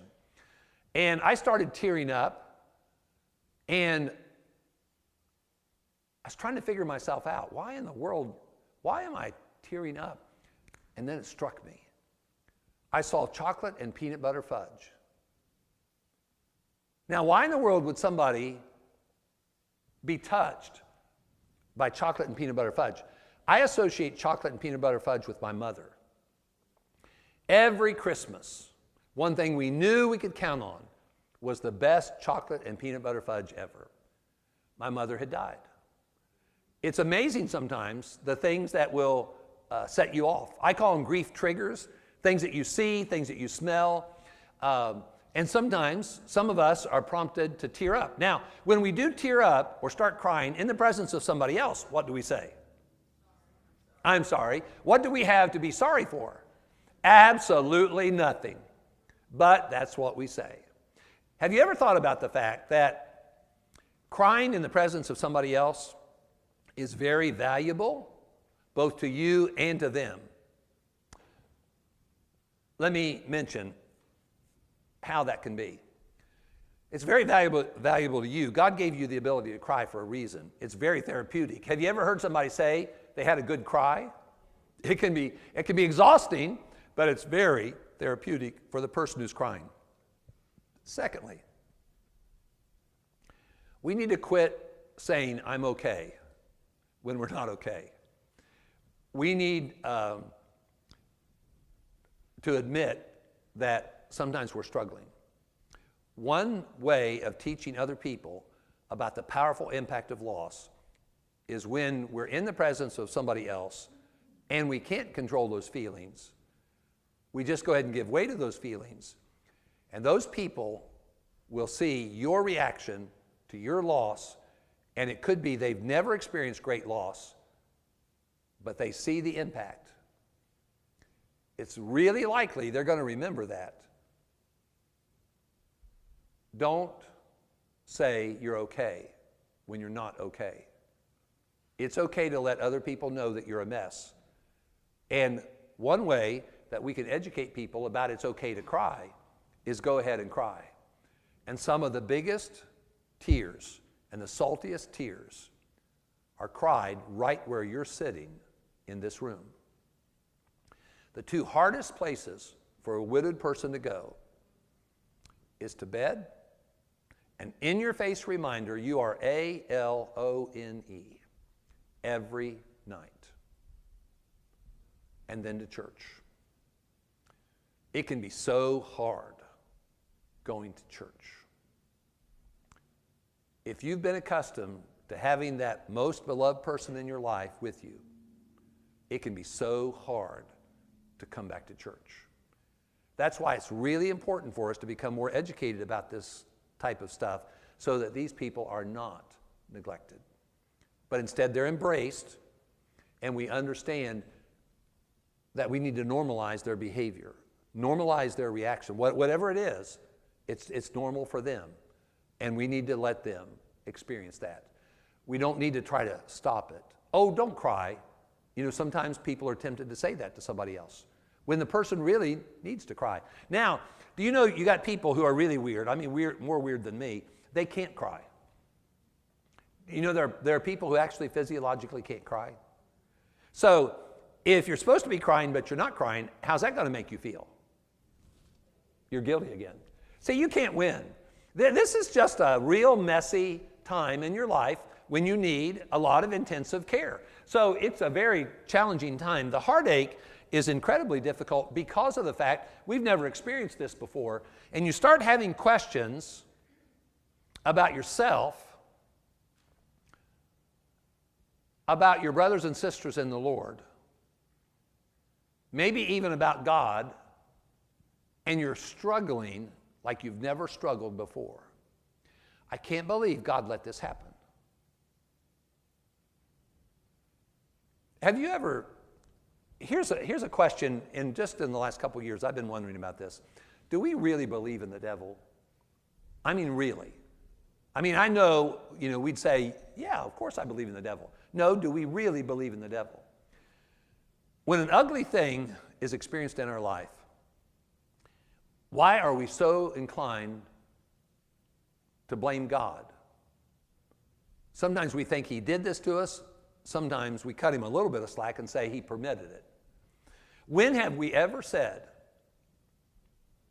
in the face of the devil, you are not going to bring me down. I don't care what you do to me, I will not follow you. I am a Christian. When have we ever got in the face of the devil and blamed him for what was going on in our life? Poor Job was so messed up in his head. He thought that God was doing this to him, and he still served God, when in reality, God hadn't laid a hand on him. God was his blesser. Satan was his challenger. But boy, how messed up we can be. We can struggle sometimes with our faith, and it's okay to struggle with your faith. If you address that struggle in an appropriate way, if you seek the right kind of assistance, struggling with your faith can actually be turned into a great blessing because you become stronger than you've ever been before. Now, there's the loneliness that we referenced that is incredibly difficult to deal with, and sometimes you struggle with your identity. In this life, there are things that we experience that sometimes we permit to morph into our identity. That's unwise, but that's very human. Whenever you've lost your spouse, a lot of times in life, we let our identity be our relationship to somebody else. We're somebody else's wife, somebody else's husband, somebody else's parent. Sometimes people will let their job become their identity. I'm a preacher. I'm a nurse. I'm a teacher. Now, some people are afflicted with a disease, let's say cancer. I'm a cancer patient. Well, or I'm a cancer survivor. I have good news for you about all of that stuff. None of that is your identity. None of it. Not a single bit of it. I got really good news for you if you're a senior citizen. The fact that you're a senior citizen is not your identity. Your marital status is also not your identity. Your identity is solely your connection with God. Your identity is you're a human being who exists in the image of God and after his likeness. If you're a child of God, you're a Christian, that's your identity. These other things are all temporary. Your marital status is temporary. Your age is temporary. It changes real fast as you get older. There's a lot of things, your job, that's not your identity. That's a part of your story. Your loss is not your identity. It's just a part of your story, your life story.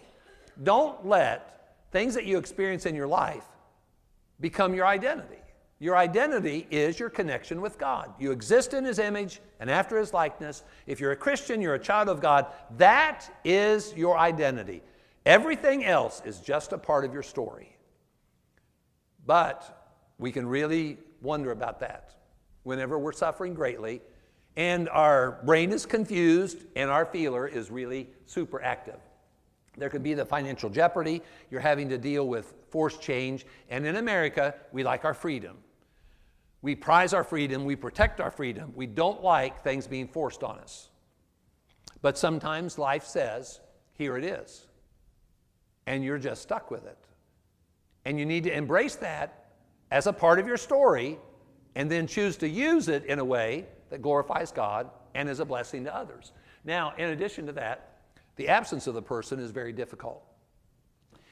Typically, people have, do you live in a house where people have their favorite seat? There's a his seat and a hers seat, that kind of thing. When you look at the place where that person typically is sat and you see nothing, that is a really hard thing to deal with. I have a good friend who's the preacher at the Main Street Church in Pikeville, Kentucky, Josh Allen. He grew up in the Hartville, Ohio church, and he and his wife, April, are doing a great job down there in Pike County, Kentucky. A couple of years ago, their 7-year-old son, Andrew, died.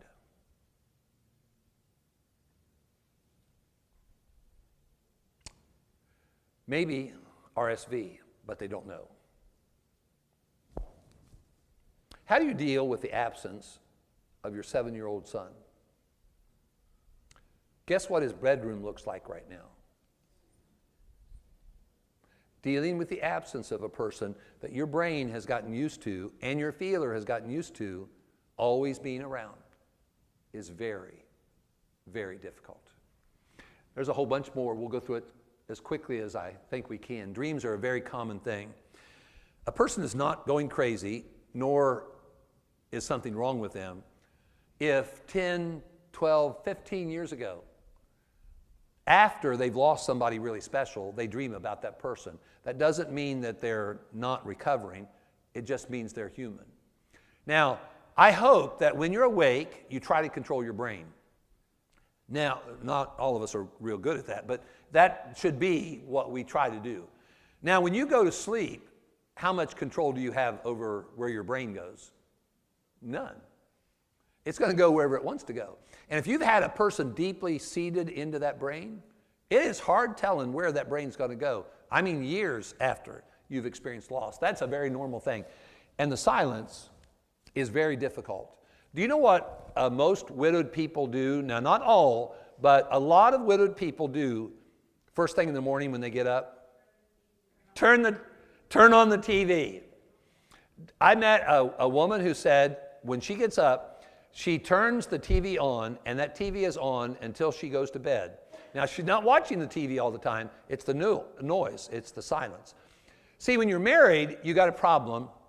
And the other person, what in blue blazes are you doing over there? Can you be a little bit quieter? Or, hey, I'm on the phone. Could you quieten down a little bit? A widowed person doesn't have that problem. It's the flip side.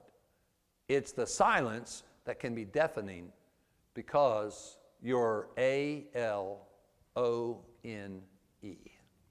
Well, the emptiness that you feel is obvious because that person helped to fill up your life. But now you have some dependence because you don't have somebody to share certain things with. I was talking to this lady named Martha, not the one you know here. I was talking to this lady named Martha. She was 11 months out from her loss. She was living at the time in Ocala, Florida. And she said, she got my number somewhere and called me. Now, I did know of her and her husband. They were from around the Chester, West Virginia area. And she called 11 months out from her loss, and we talked. In the course of the conversation, she said, I hate being a man. Now, you women are very difficult to understand sometimes. To me. Maybe other men do way better than me, but to me, women are hard to understand sometimes. So I said, Martha, what do you mean by that? You hate being a man. She said, I hate doing what he did. Well, dumb me, I had to dig even deeper. I said, like what? She said, I hate taking the trash out to the curb every week. He should still be here doing that. I visited with Marlene McCoyne in Hartville, Ohio, after her husband Addo had passed away. And we had a really nice visit, because when I go up to Stark County, I usually pick a widow or two or a widower to visit with. And so I visited with Marlene. In the course of the visit, I found out that she had a light where the bulb was not coming on when she flipped the switch. And toward the end of the visit, I said, hey, Marlene, let me look at this light before I leave. She said, no, don't mess with it. I said, really, Marlene, I want to try to be of help. Let me get up there and see. She said, no, don't mess with it. I said, Marlene, if you don't let me look at this light, I'm going to move in with you. She said, there's the stool right there.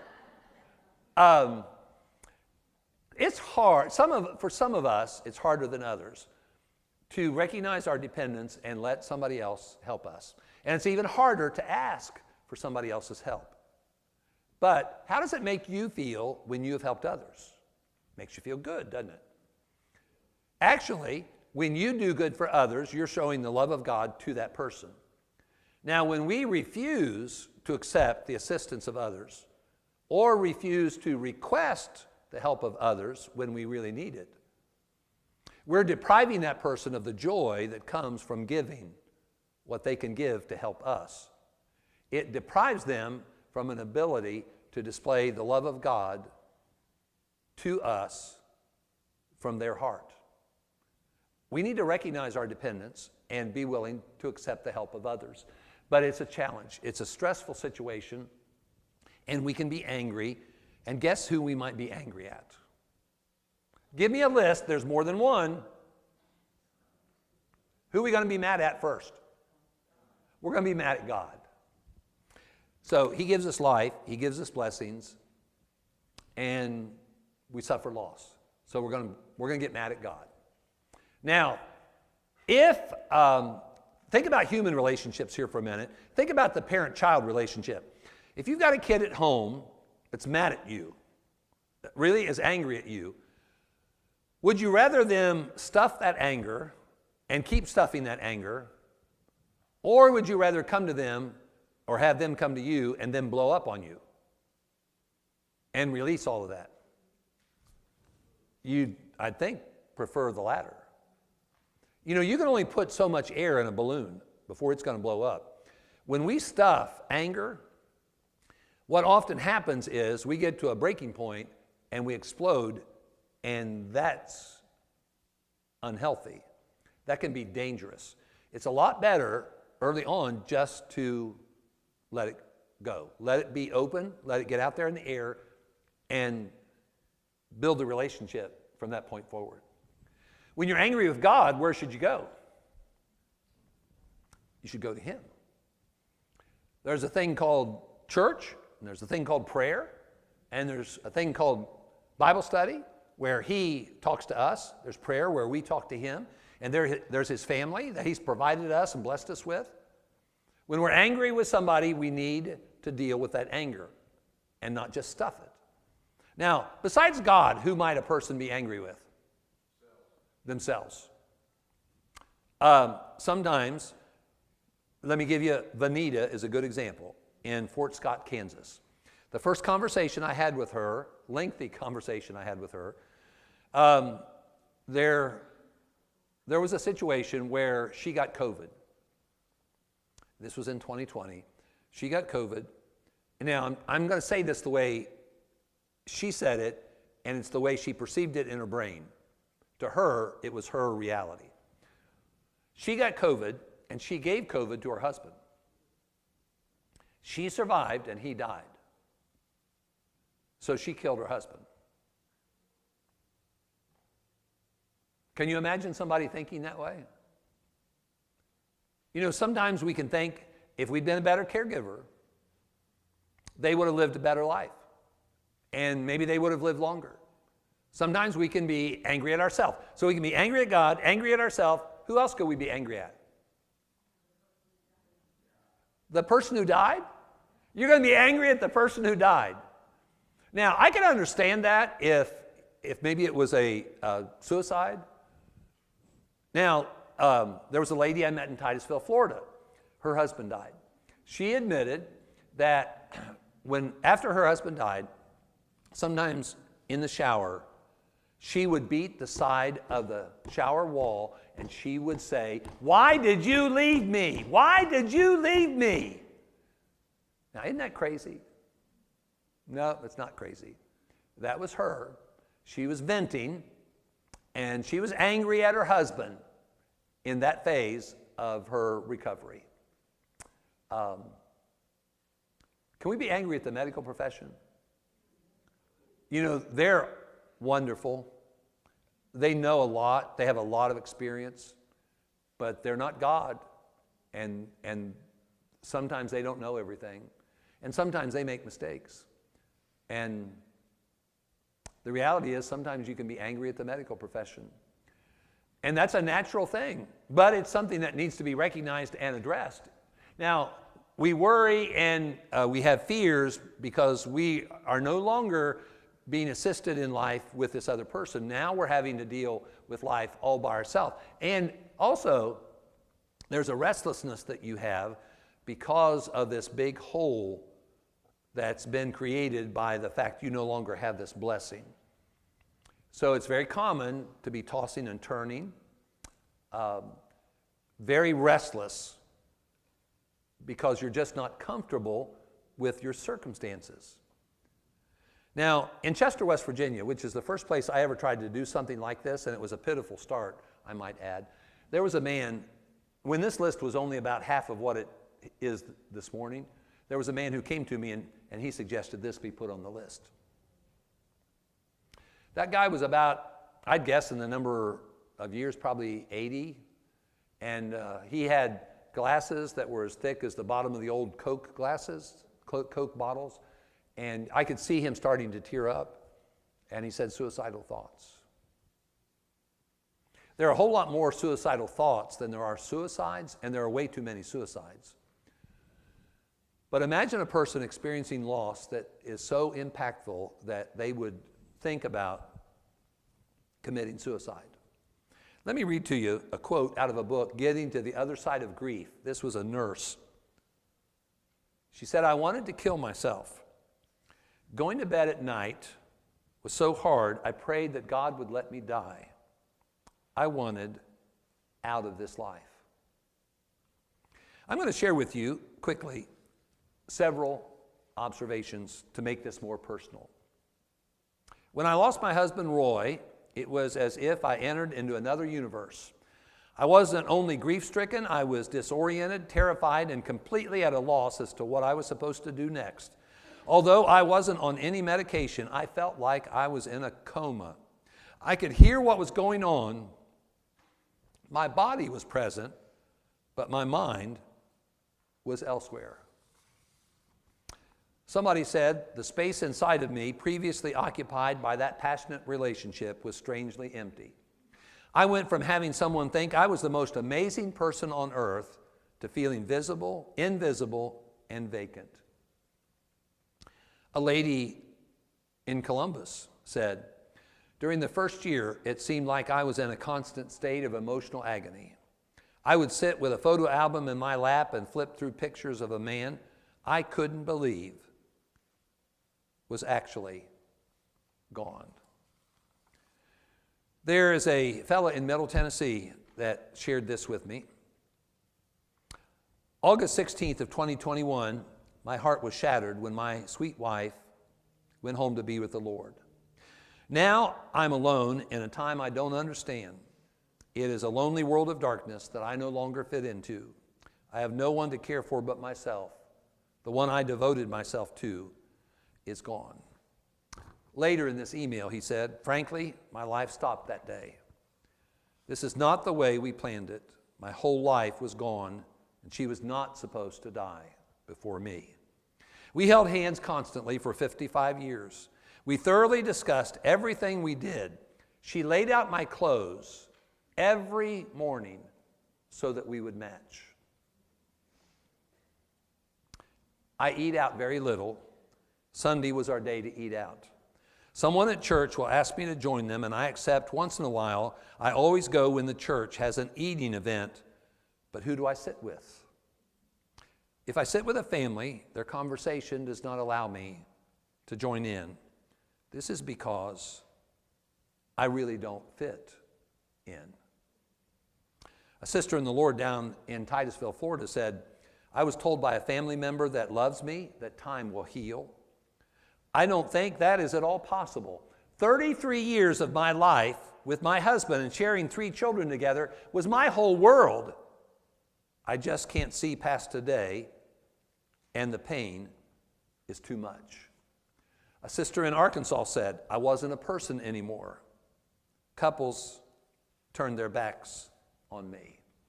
I could go on and on for a lot longer, but that's something of what the challenge is like.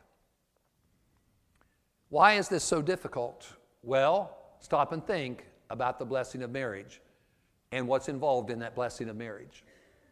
It's the only relationship in the Bible described with that phrase, one flesh. The only human relationship described like that. Now stop and think about your marriage. I read this on the internet, so I know it's true. There are 8 billion plus people on planet Earth. How many people are in your marriage? What one other person of that 8 billion plus people, one other person in your marriage? Man, if that doesn't help you appreciate your marriage, I don't know what would.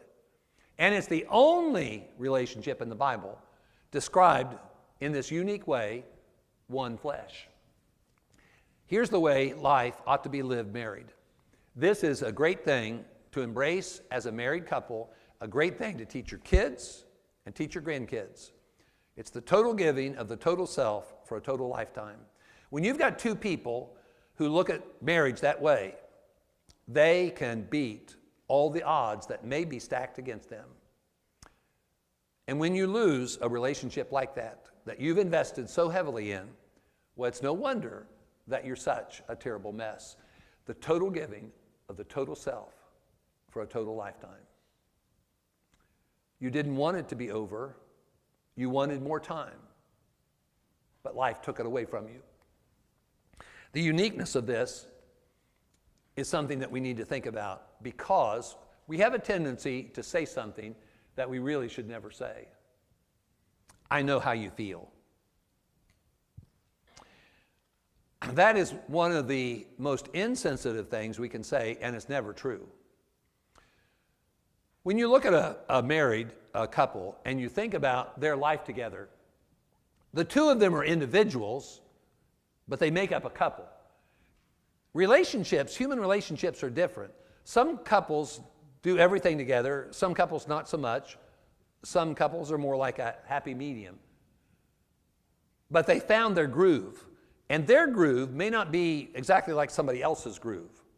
And then you've got this situation where you've got families. Some families are highly dysfunctional, don't talk much at all. Other families are very open and very functional. And then you've got how that some people are married a short period of time. Let me tell you about Susie. Susie knew this guy for 29 years. 27 of those years, they were married, and he was a preacher. He died. She remarried another preacher, and he died 5 months after they got married. Not all widowed people have had a long marriage.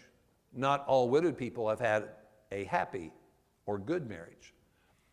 the marriage relationship that's been lost is unique. And how long they've been married or how short of a time they've been married is going to affect their widowhood. They've had all these experiences, and then you've got faith.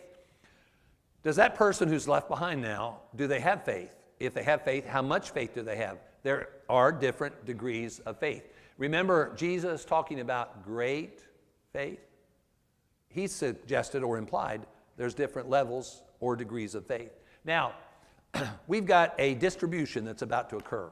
If you're in this room and you are widowed, I'd like for you to raise your hand, and I'm going to give you a gift.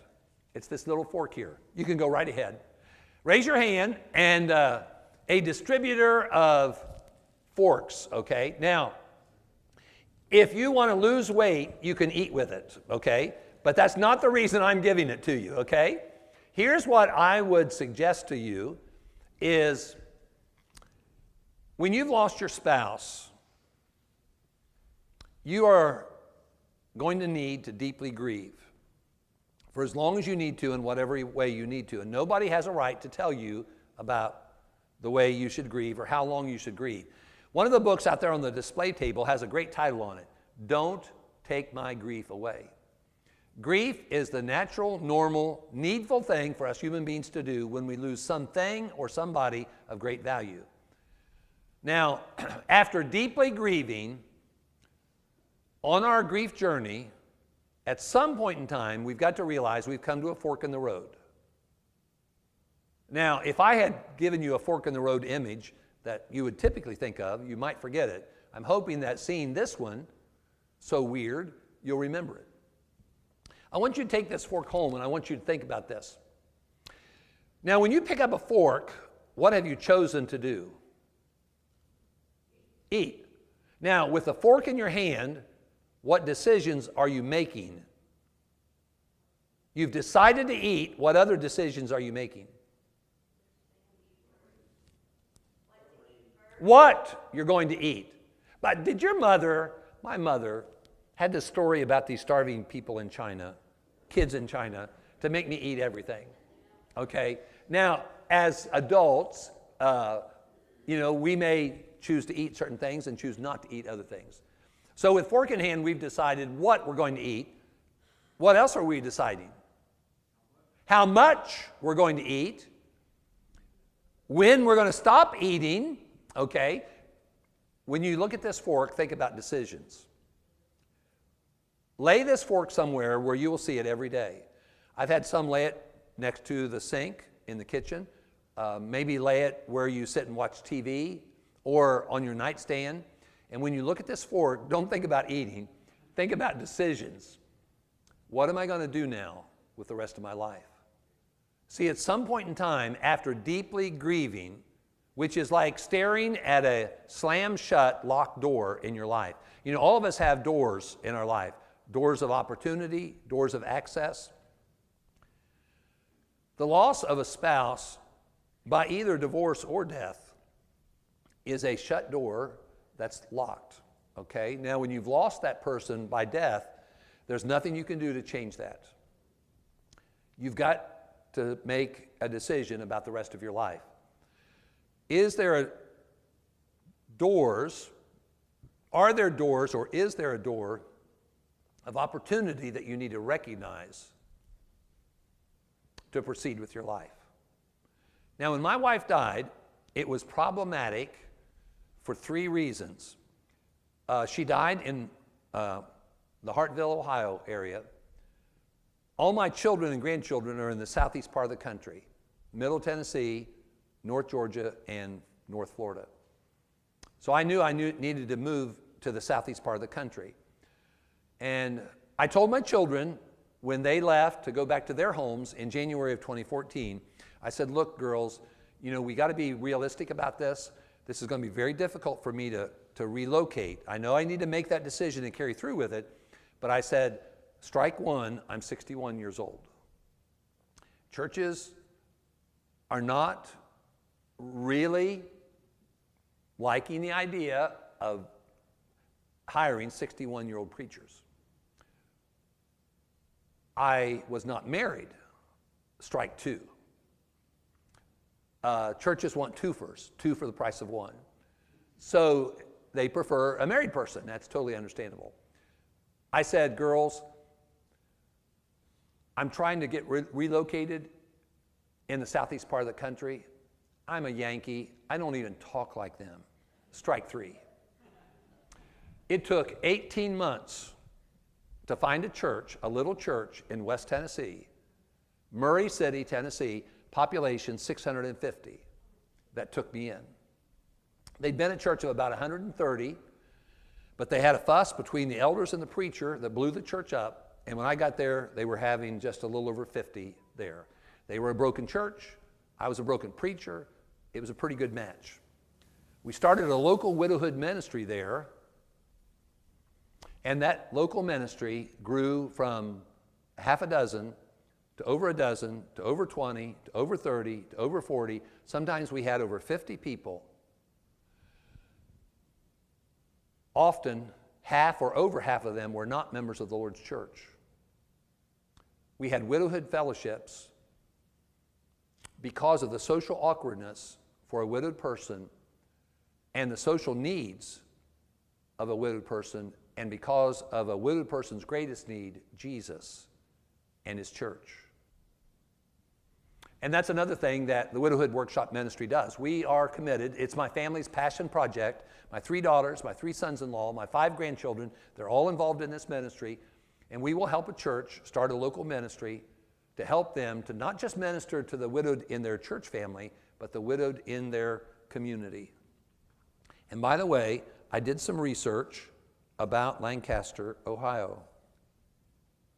This is on censusreporter.org, by the way. Lancaster, Ohio, this was the 2022 estimate, a little over 40,000 population, about close to 17,000 households. If you were to get all the females 15 years and older in Lancaster, Ohio, now we're not talking about the outside regions, we're talking about within the city limits. If you were to get all the females 15 years and older in Lancaster, Ohio together, 11% of them are widowed. Now imagine if somehow you could raise that estimate from 15 and older to 20 and older. I hope those 15, 16, 17-year-old females are not even married. They're not even at risk of being widowed. So imagine if you could go 20 years and older, how much higher than 11% that would be. Now, if you were to, I always lowball these estimates. If there's close to 41,000 people in Lancaster, Ohio, there are at least 18,000 of that 40,000 plus who are females 15 years and older. That's a lowball estimate. That means that there are nearly 2,000 widowed females in Lancaster, Ohio. 5% of the males, that would throw in about another 500. You're talking about 2,500 widowed males and females in Lancaster, Ohio. If you look at Fairfield County, population 162,000 plus. 8% of the females, and if you lowball the estimate of females 15 years and older, you're talking about somewhere in the neighborhood of 5,000 widowed adults in Fairfield County. Now, who's ministering to these people who have experienced extremely challenging loss? I think it's a great thing for the Lord's church to rise up and be the compassionate, faith-based community in their county to minister to people who are going through a uniquely difficult time in their life. But it is a tremendous challenge. Many of you know the story of Helen Keller, and she's right. You know, one door of happiness can close, but that doesn't mean there aren't other doors of ministry, fulfillment, and happiness. At some point in time in our grief journey, we need to look or create that open door for us so that we can continue to minister. My choice, because I'd been a local preacher for so long, and because I knew I wasn't very marketable as a local preacher, I thought, well, I'll start a family ministry. Now, here's probably the way it happened. It became a family passion project.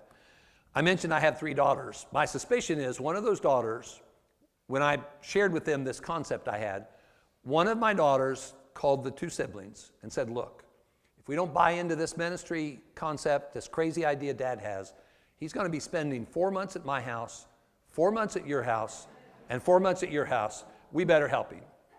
And that's how it became a family passion project. I hope that you become a little bit more aware of the loss of a spouse by death. And I hope that as you see a lot of these things, there are things that are also shared by people who lose other very precious people or things in their life. Grief is a huge, challenging thing to deal with. Now, I promised we're going to finish at noon, spot on, or if not before. I do have one more thing I would like to share with you. Could we just take a couple of minutes, maybe stand up, try to stay inside of this chicken coop? If you need to run and get something, fine, go ahead and do that. But could we just take a break for a couple of minutes, and then we'll finish with this last little section. Thank you very much for your patience. We're going to get the PowerPoint rolling here in just a couple of minutes.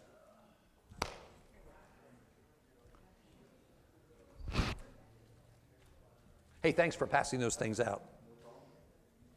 I think I mentioned earlier at Women's for Church I was prone and pushing up here to start a widow sister.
In Copacabana.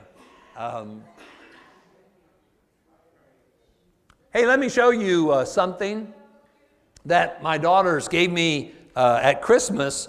If you were a part of the workshop yesterday, I often say life in 3 words is people, relationships, and circumstances. And I got this shirt where you see the big word life, and then inside the big word life, if you're back too far, are the 3 words people, relationships, and experiences. And that's really what life is. That's what life is all about. Now, this also proves that if you're a parent of adult children and you say something enough, you might end up getting a new t-shirt with that saying on it. That's another thing that proves. But boy, that truth is so real and so helpful in life. It's not about the things. It's not about our occupation. It's not about our age. It's not about our health condition. Life is about people and relationships and circumstances. Well, this last session we'll go through very quickly. I think it's an appropriate ending to this morning. Thank you very much for your patience, your perseverance. Now, we're going to go to the book of Job and look at something maybe in a little bit of a unique way compared to how we typically look at this particular part of his story.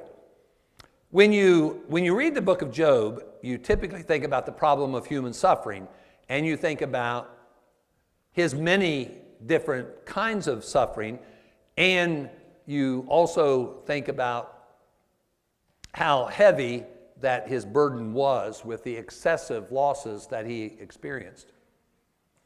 The book of Job is also, though, about the sovereignty of God, maybe even more than that. God is on the throne. Satan is not in charge. God struck the lines, and Satan had to color within the lines. Remember when Job's character was questioned, and Satan said, well, the problem is you quit blessing him, and he'll quit serving you. He won't serve you anymore. Well, God said, I'm not going to mess with him, but if you want to, you go right ahead, but don't you dare lay a hand on him. See, God was drawing the lines, forcing Satan to color in the lines. God is sovereign. And then when Job passed that first test, Satan still was not satisfied. God, you got to mess with him. You got to touch him. Well, God says, I'm not going to do it, but if you want to do it, you go right ahead, but don't you dare take his life. God is on the throne. As crazy as our experiences and the things we observe in the world might be, the reality is God is in the world. Brother Thomas B. Warren wrote a book called Have Atheists Prove There Is No God? And in that book, he made an interesting observation that sounded kind of strange to me at first. We often talk about the imperfection of the world, the brokenness of the world that we live in. And one of the phrases he uses in that book to describe the world is, it's the perfect place. Now think about that, the word perfect. He referred to this world as the perfect place for soul making. Now what he meant by that is you have the existence of good and you have the existence of evil. And then you have these people who exist in his image and after his likeness, who are gifted with the ability to choose, to act and react in whatever way they want to. And our actions and our reactions, both to the good and to the evil, are really what creates the condition of our soul. He calls it the perfect veil for soul making, is the way he described it. Well, in Job's world, there were bad things that happened to good people. And I think one of the things that we can gain from looking at this story is we can see some really effective ways of ministering to hurting people. And we're going to use Job's friends. I call it Job's first responders, and that's really what we are. God has blessed us with salvation, with redemption, with spiritual security. He's blessed us with many, many gifts, and he expects us to be his first responders. Some of you may be old enough to remember this song. I think it was titled in most songbooks, The World's Bible. He has no hands but our hands to do his work today. He has no feet but our feet to tell men of his way. We're God's lovers, God's huggers, God's first responders. And we need to be willing to respond when people are suffering, just like first responders in our culture respond to help others. So I want to share with you some thoughts that may be a little unique. The first thing that we can do to help hurting people is we need to pray for them. Prayer is powerful, not because of the action, but because of the one to whom we pray. Have you ever thought about how that sometimes we've often said, well, the least we can do is pray for somebody? No, actually, that's the most you can do for somebody. When you pray for somebody, you are asking the creator of the world, the sustainer of the world, to interact in a person's life. That is a tremendous blessing. That is an awesome thing to do for somebody. Now, have you noticed in your reading of the Bible, in the letters that the Apostle Paul wrote, when he would sometimes mention to those people that were receiving this letter, he'd say, hey, I've been praying for you. And then a lot of times he'll follow that up with, this is what I'm praying about in regard to you. I think it's a wonderful thing to be engaged in prayer for others. But I think an additional blessing comes when you tell somebody that you've been praying for them and tell them what you've been praying about. There was a mother in Stark County who had a son who came home from college Thanksgiving weekend and declared to everybody he was a homosexual. So here's this mother and father who's invested their life into this young man, and he had become a Christian, and he chooses to declare he's a homosexual. So in a sense, they've lost their son to the world, to the devil. Several months after that, I engaged in conversation with the mother, and I said, Laura, I'm praying for Nate. And I said, one of the things I'm praying for is that he'll have some experience in his life that will cause him to have a different perspective about some really important things in his life. Now, that's a scary prayer. What experience will it take to get some people to look at some things differently? It can be awful, but that's way better than losing your soul. But I also told her, I said, I'm also praying that maybe God in his providence will provide some people in his life. Maybe it's not an experience that will change him. Maybe it's some people in his life who can have some influence and can help him. I wanted her to know that I was concerned about him, praying for him, but also what I was praying about in regard to him. Don't send a card to somebody and just sign your name. Don't, from this day forward, don't ever do that. I have a box that I call my rah-rah box. Now, years ago, there was a program in the Brotherhood called Adventures in Christian Living. It came to North Canton, Ohio, and so I attended that training session. And one of the things that the teacher taught was everybody ought to have a rah-rah box.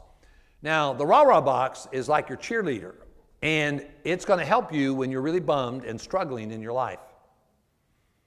So, over the years, when I get cards that are really special, cards where people have written something in them that was very touching and very helpful and very encouraging, that, and only that kind of card, is added to my rah-rah box. If it just has a name on it, it's thrown away. Now, I appreciate the fact that they thought of me and sent the card, but the greater value comes in really more specifically communicating with that person who you know is struggling.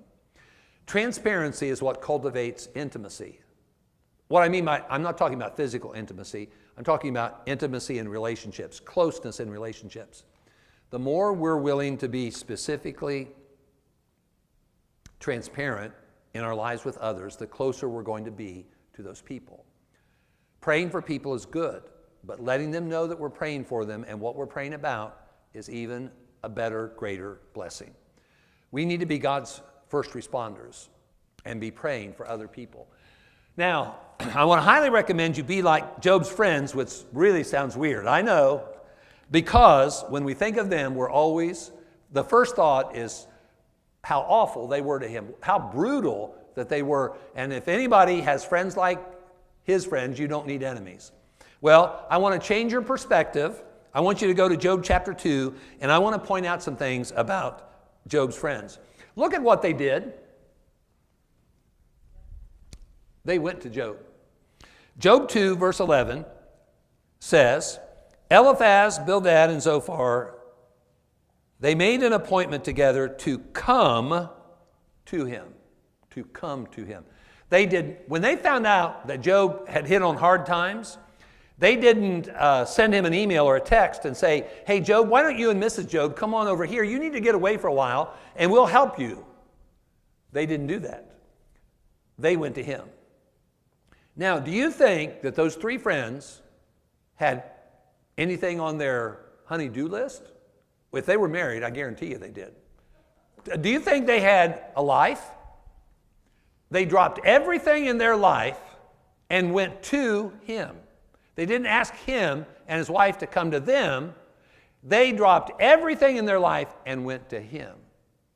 That's what a first responder does.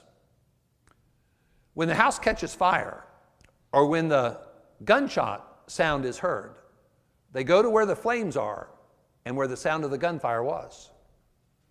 They went to him.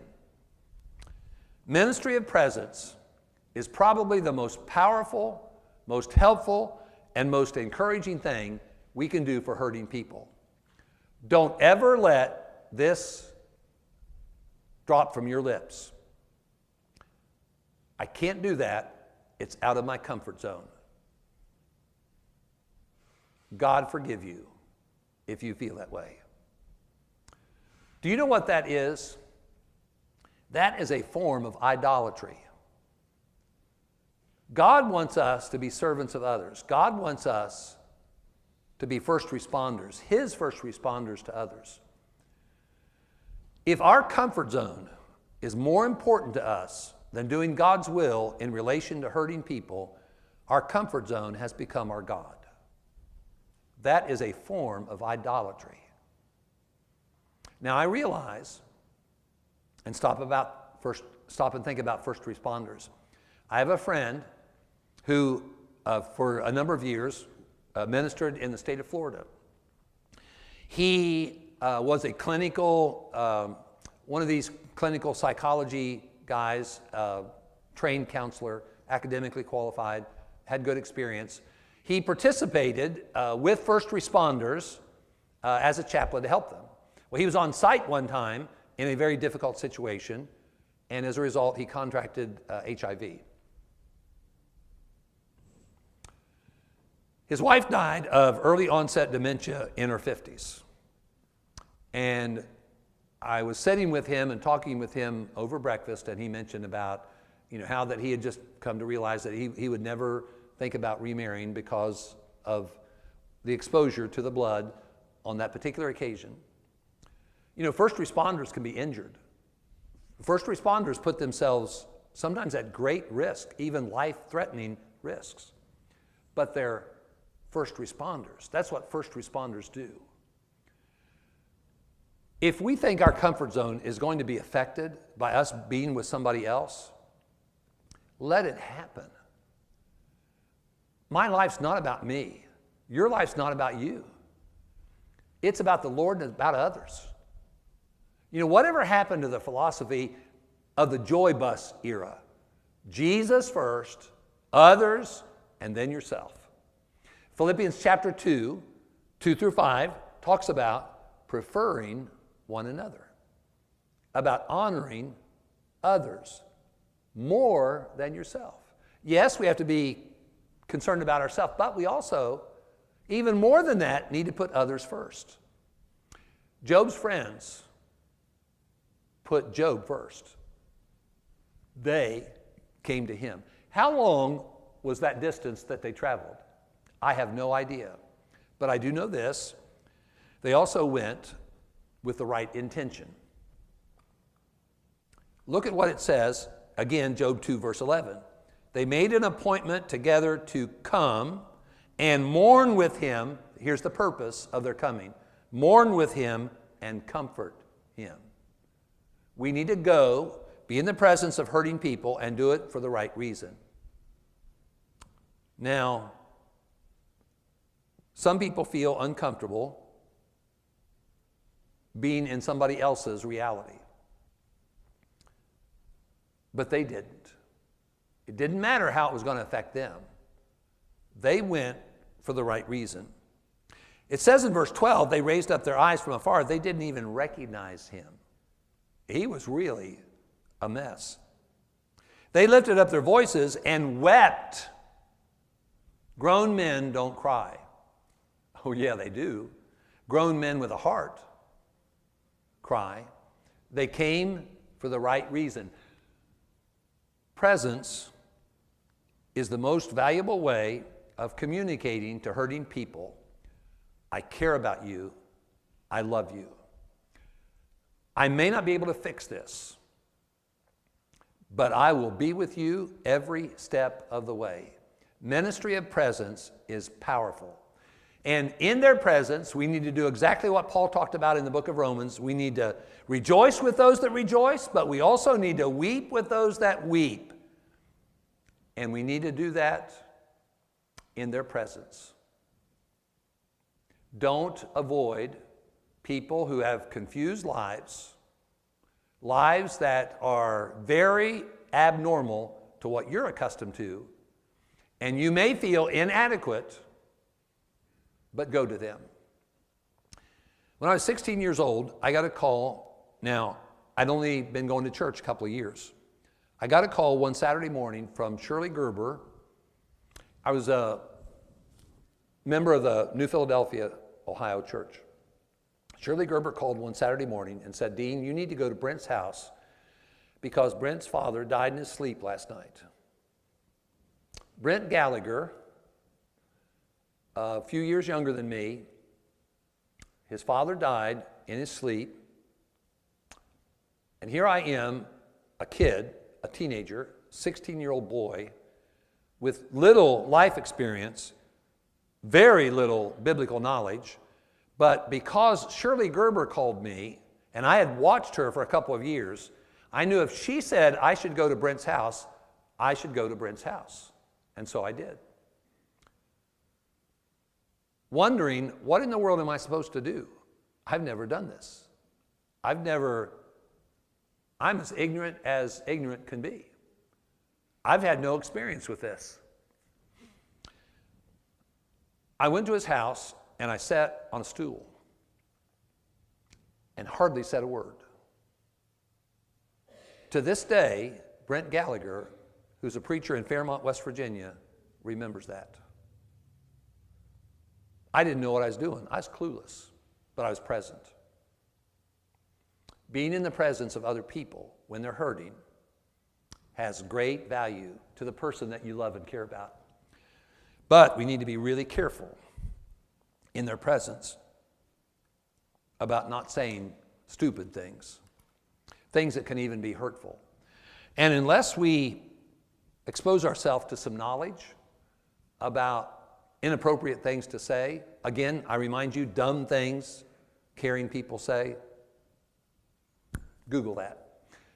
You know, we do need to be careful. We need to be knowledgeable about what people are going through. Silence is golden. Now, notice what it says about words fitly spoken.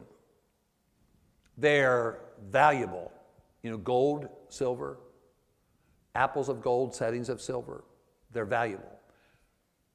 A fitly spoken word is a word spoken timely, in the right tone, with the right content. All of those things matter in communication. It's not just content. It's not just what you say. It's when you say it and how you say it. It's better to be quiet and say almost nothing or literally nothing than it is to open up your big fat mouth and start spewing your inadequate wisdom. Now, look what it says here about Job and his friends. Verse 12 says, after weeping, it says, each one tore his robe, sprinkled dust on his head toward heaven. So they sat down with him on the ground 7 days and 7 nights, and no one spoke a word to him, for they saw that his grief was great. Now, those were 3 male friends. What do you think, guys, is the possibility of 3 female friends saying nothing for 7 days? I'm just kidding, ladies. Really, I'm just kidding. Don't take it personal. Just think about what an impression that 7 days and 7 nights never spoke a word, but they were present. The power of presence. Now, up to this point, Job's friends have been spot on. They have been perfect. That's why I say, in regard to helping suffering people, be like Job's friends. And then, don't be like Job's friends. And then, I know this is kind of confusing, but don't be like Job's friends, because I'm sure you know about what happened. After chapter 2, you get into chapter 3, following through chapter 41, there's just all kinds of interesting stuff. And I understand that there's a class here at this very congregation where the study is about Job, and you've been there for a few months now.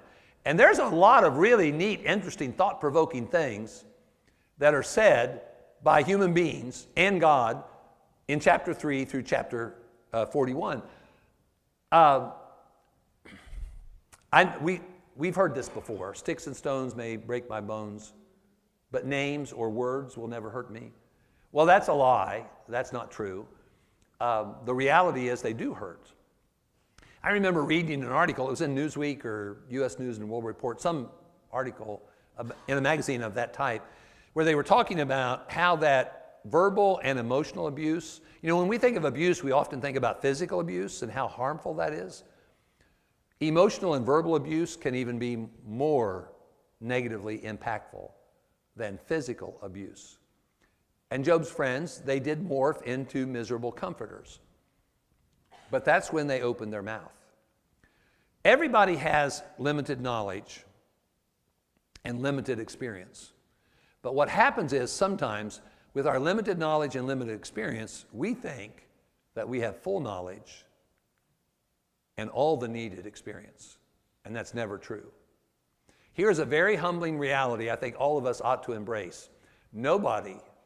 Now, I'm real careful about universal statements. I don't say universal statements very frequently. Nobody knows everything about anything. That is reality. Nobody knows everything about anything. No human being knows everything about anything. But boy, Job's friends, they thought they did, and they spoke like they did. Now remember, Job's friends did not come to his presence to hurt him. Their purpose was to mourn and comfort him. They wanted to be effective servants of a friend. People with a good heart who are compassionate can be hurtful if there isn't some training, if you will. Either some training by experience or by research or by interviewing others who've gone through similar things. Boy, sometimes in our inexperience and ignorance, we can say things that are just not true. And you think about these words from really perfect comforters, great friends, great first responders, miserable comforters. How long will you torment me, break me in pieces with words? The power of saying the wrong thing. The word visit in the Bible has to do with looking over and inspecting for the purpose of helping a situation. If you were to take, the New Testament was written in Greek, Koine Greek. If you were to take the word in the Bible translated bishop or overseer, and then you take the word translated visit in our English Bible, and you transliterate it, which means you just take the sounds and kind of use English vowels and consonants. If you transliterate the word for overseer or bishop and visit, if you look at those two words together, you would be struck with the fact that they look very similar. Like kiss and cousin, I call them kiss and cousin words. They're very similar, not exact, but they're very similar. Now the reason why the word visit in the Bible has to do with overseeing, just like a bishop is an overseer. It has to do with looking over, inspecting a situation for the purpose of addressing the needs. That's what that word is all about. What God wants us to do is He wants us to visit people who are hurting and struggling because they experience the love of God through us. But to do that effectively, we've got to be knowledgeable about the effect of suffering, loss, grief in the life of a person in order to help them to negotiate that agonizingly difficult time in their life. I was in Dallas, Texas at the Preston Road Church of Christ, and I walked out of the auditorium and I saw this on the wall. My first thought was, I wonder what woman came up with this, because it was perfect. You women are really gifted in regard to home interior. It was just a beautiful, eye-catching wall display. And then I saw those 6 words. And I thought, that's exactly right. That's what it's all about. Right religion in the sight of God has always been about fundamentally 2 things. Whether you're talking about the Jews in the Old Testament or you're talking about Christianity in the New Testament, right religion in the sight of God has always been about 2 things. Number 1, passion for God, and number 2, compassion for people. Now in the Old Testament, when you read the Old Testament, what happened was, though they were taught to have passion for God, unparalleled love for Him, all your soul, all your strength, all your might, I mean all in, all that you are and all that you have, love God. That's what they were taught. But what happened is, they morphed into a people who had passion for their rituals, not passion for God. And that's why God sent them all these prophets, basically trying to straighten them out and renew their passion for God. Well, in the Old Testament, He also told them to have compassion for people. In Deuteronomy 24, at the end of that chapter, there's a really neat section about God telling the Israelites about people who are struggling. It's a synecdoche. He uses 3 parts for a whole. You know, like, how many head do you have? Talking one farmer to another, how many head do you have? Well, he's not talking about how many heads, he's talking about how many cows, but he uses the part for the whole. Now, in Deuteronomy 24, Israelites are told about the foreigners or strangers, the fatherless or the orphans, and the widows. Now, he's not just talking about those 3. He's talking about people, basically, who need compassion, who we need to realize are struggling with difficult life circumstances. And so he says, here's what you need to do for those 3 classes of people. He's trying to communicate compassion for people. James 1:27 is the same way. Pure and undefiled religion before God and the Father is this: to visit, there's that word, the fatherless and the widows in their affliction, and keep oneself unspotted from the world. Where's the passion for God? Keep oneself unspotted from the world. God is holy. When we recognize the holiness of God, we develop a passion, unparalleled passion for Him, which should then create within us a compassion for people. Because as we grow closer to God in our passion for that intimacy with Him, we naturally create a heart like His, and so we're constantly looking for opportunities to serve suffering people. Compassion for people. Visit the fatherless and the widowed. He's not just saying just care for them. Again, it's a synecdoche. He's using those 2 life circumstances to broadly communicate suffering people need compassion. Tag, you're it. You be that compassion they need in their life. Imagine in the church if we created a culture like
He's got enough wind to do this? Okay.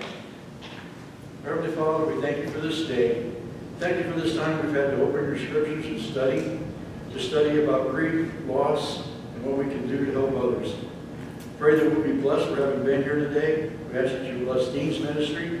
And as we look to this, we pray that you'll bless this congregation's ministry as we work to strive to please you.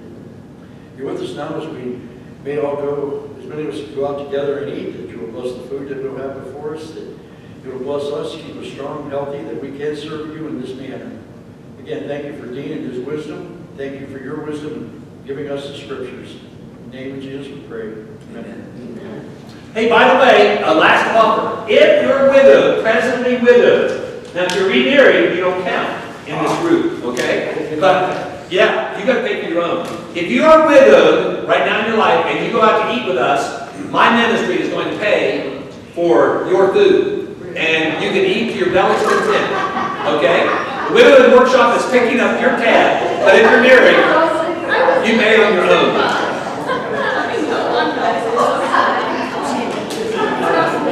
Oh, hey, one more thing. When you exit, I'm going to put these on the back table. Here are booklets about grief. You're welcome to those. They are given to you free.